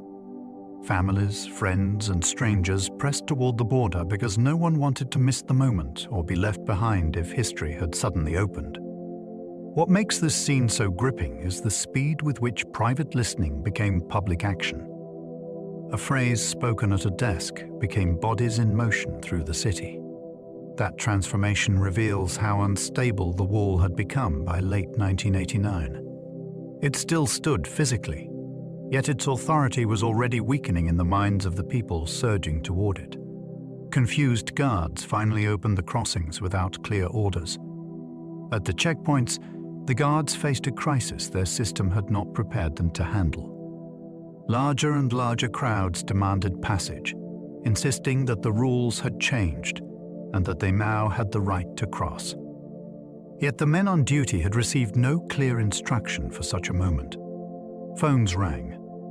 Superiors hesitated. Responsibility drifted upward, and nowhere decisive returned. This uncertainty is one of the most fascinating features of the wall's end. For decades, the border had projected discipline, procedure, and force. Now, at the critical instant, it met human confusion. The guards were not facing an armed assault. They were facing pressure from citizens who believed the state had just spoken. To fire into that situation would have risked catastrophe. To keep holding the line without clear authority grew more difficult by the minute. Eventually, at key crossings, the barriers were lifted. That decision did not arrive as a grand ideological surrender. It arrived because command faltered, while history pressed forward in the street.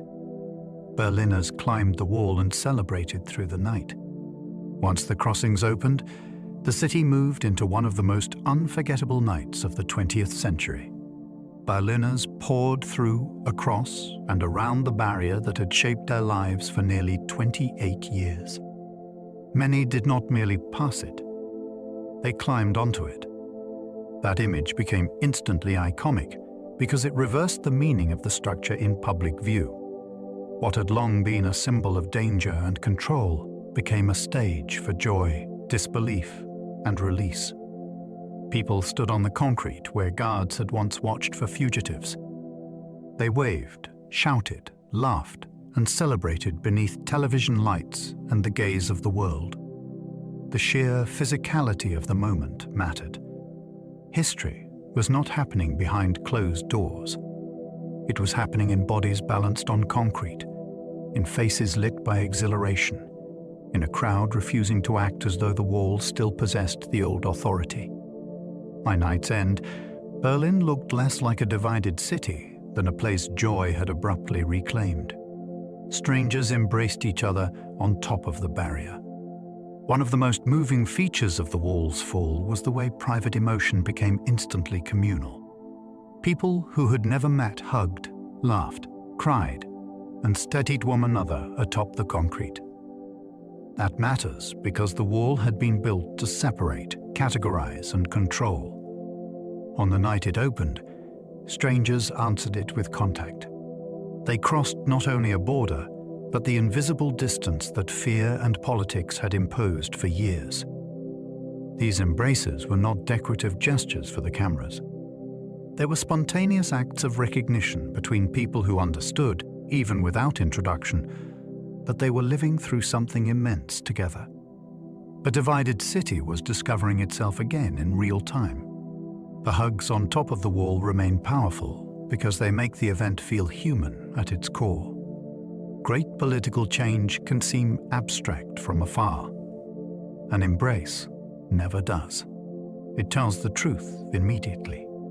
The barrier had failed not only militarily or administratively. It had failed emotionally because people were touching across it at last. Hammers and chisels soon began breaking the wall apart. Celebration quickly turned into physical dismantling. Almost as soon as the border lost its authority, people approached the concrete with hammers, chisels, and improvised tools, eager to strike the structure that had ruled their lives for so long. The act carried practical and symbolic force at once. Every blow was small against so vast a barrier, yet each one announced that the wall was no longer sacred, feared, or untouchable. That change in mood is extraordinary. For decades, approaching the structure too boldly could bring surveillance, arrest, or death. Now civilians were chipping it in public as the world watched. The sound of metal against concrete became part of the wall's ending. It was noisy, messy, and deeply satisfying because it transformed passive spectators into active agents of history. This was not only demolition by official crews, it was popular unmaking. The barrier had been imposed from above, and now ordinary hands were helping tear its authority to pieces, one fragment at a time. Souvenir hunters became known as the wall peckers. As pieces began coming loose, a new figure appeared on the broken concrete, the souvenir hunter, armed with small tools and great determination. These people became known as Mauer Specht, or wall peckers, because they chipped away at the surface like birds tapping at bark. The nickname captures both the scale and the persistence of the act. Individuals did not usually bring the wall down with one mighty swing. They pecked, chipped, and pried, taking away fragment after fragment. What makes this so fascinating is the transformation of meaning. A structure once backed by armed force became a source of keepsakes. Tiny pieces of concrete, especially those marked with paint, were now treasured as proof that an age of division had cracked open. The wall peckers were part scavengers, part celebrants, part witnesses claiming history and material form. Their actions turned destruction into memory-making. Each fragment taken away said the same thing in miniature. This barrier no longer owns the future. It belongs to the past. Pieces of the wall were scattered across the world. After the fall, fragments of the wall began a second life, far from Berlin. Some were sold, gifted, preserved, or installed in museums, memorials, public squares, and private collections across many countries. This global dispersal is remarkable because it transformed a once fixed barrier into a traveling artifact of memory. Concrete that had confined a city now crossed oceans. Sections appeared in places that had known the Cold War only from headlines, speeches, or distant fear. That movement changed the wall's meaning again. In Berlin, it had been local and crushingly immediate.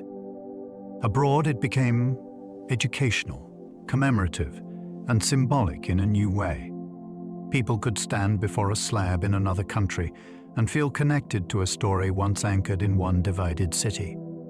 There was something almost poetic in that reversal. The wall had been built to stop movement. After it fell, pieces of it moved everywhere. Its fragments became ambassadors of remembrance, carrying the warning and wonder of Berlin's history far beyond Germany. The wall's fall signaled the approaching end of the Cold War. No single event ended the Cold War on its own, yet the opening of the war felt like a signal that the larger division of Europe was entering its final phase.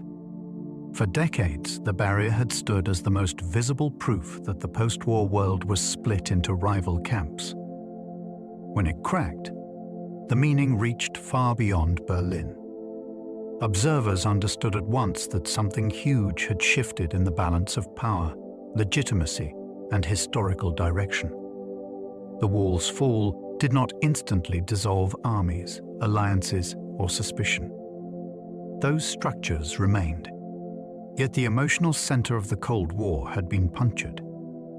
A border once treated as permanent had opened because the political order behind it was collapsing. That changed what people believed possible across the continent. Events that had seemed distant or unimaginable began moving closer. In that sense, the wall's fall was both ending and omen. It marked the breakdown of an old world, while announcing that the rest of the Cold War structure might soon follow it down. Today, its surviving fragments still warn how freedom can vanish. The pieces of the wall that remain in Berlin are powerful not because they are vast, but because they are enough. A surviving segment can still stop the eye and alter the air around it. It reminds visitors that freedom is not only lost through dramatic conquest. It can also disappear through fear, bureaucracy, political hardening, and the gradual acceptance of division as normal. That is why the remnants continue to matter. They are not just historical leftovers. They are warnings in concrete. They ask how a modern city accepted such a barrier, how long it endured, and how many lives were bent around it before it finally broke. Memory has moral force when it resists simplification, and these fragments do exactly that. They refuse to let the war become merely a picturesque relic of the Cold War. Instead, they stand as evidence that confinement can be built by human choices, and that vigilance matters because open societies can lose more than they expect. Tonight, we wandered through one of the most powerful stories in modern history. We began in a city where streets were suddenly cut in two, where windows looked out onto freedom, and where a thin line of wire slowly grew into one of the most formidable borders the world had ever seen. We saw how the Berlin Wall reshaped daily life, dividing families, neighborhoods, and even the rhythm of ordinary days. Along the way, we encountered courage in many forms. People leaping from windows, tunnels carved through stubborn earth, hidden compartments, forged papers, and bold escapes driven by hope stronger than fear. We walked beside watchtowers, floodlights, and silent stations deep beneath the city, and we saw how this barrier came to symbolize something far larger than Berlin itself, a world divided by ideology and suspicion. Then, almost unbelievably, we watched it unravel. A confused announcement. Crowds gathering in the night. Guards unsure what to do. And suddenly the wall that had seemed permanent was filled with laughter, embraces, and the sound of hammers striking concrete beneath the stars. Now the city is whole again, yet fragments of that barrier still stand as quiet reminders of how fragile freedom can be. If you enjoyed this peaceful journey through history, you might like to explore another story with me. If you are still awake, there should be another video waiting for you on the screen. And if you would like to support the channel, you can leave a like, subscribe, or share a thought below. It helps this little corner of history reach more curious minds. But for now, allow the mind to settle. Let the day drift further away. Breathe slowly and rest in the calm that follows a long story well told. Sleep well and good night.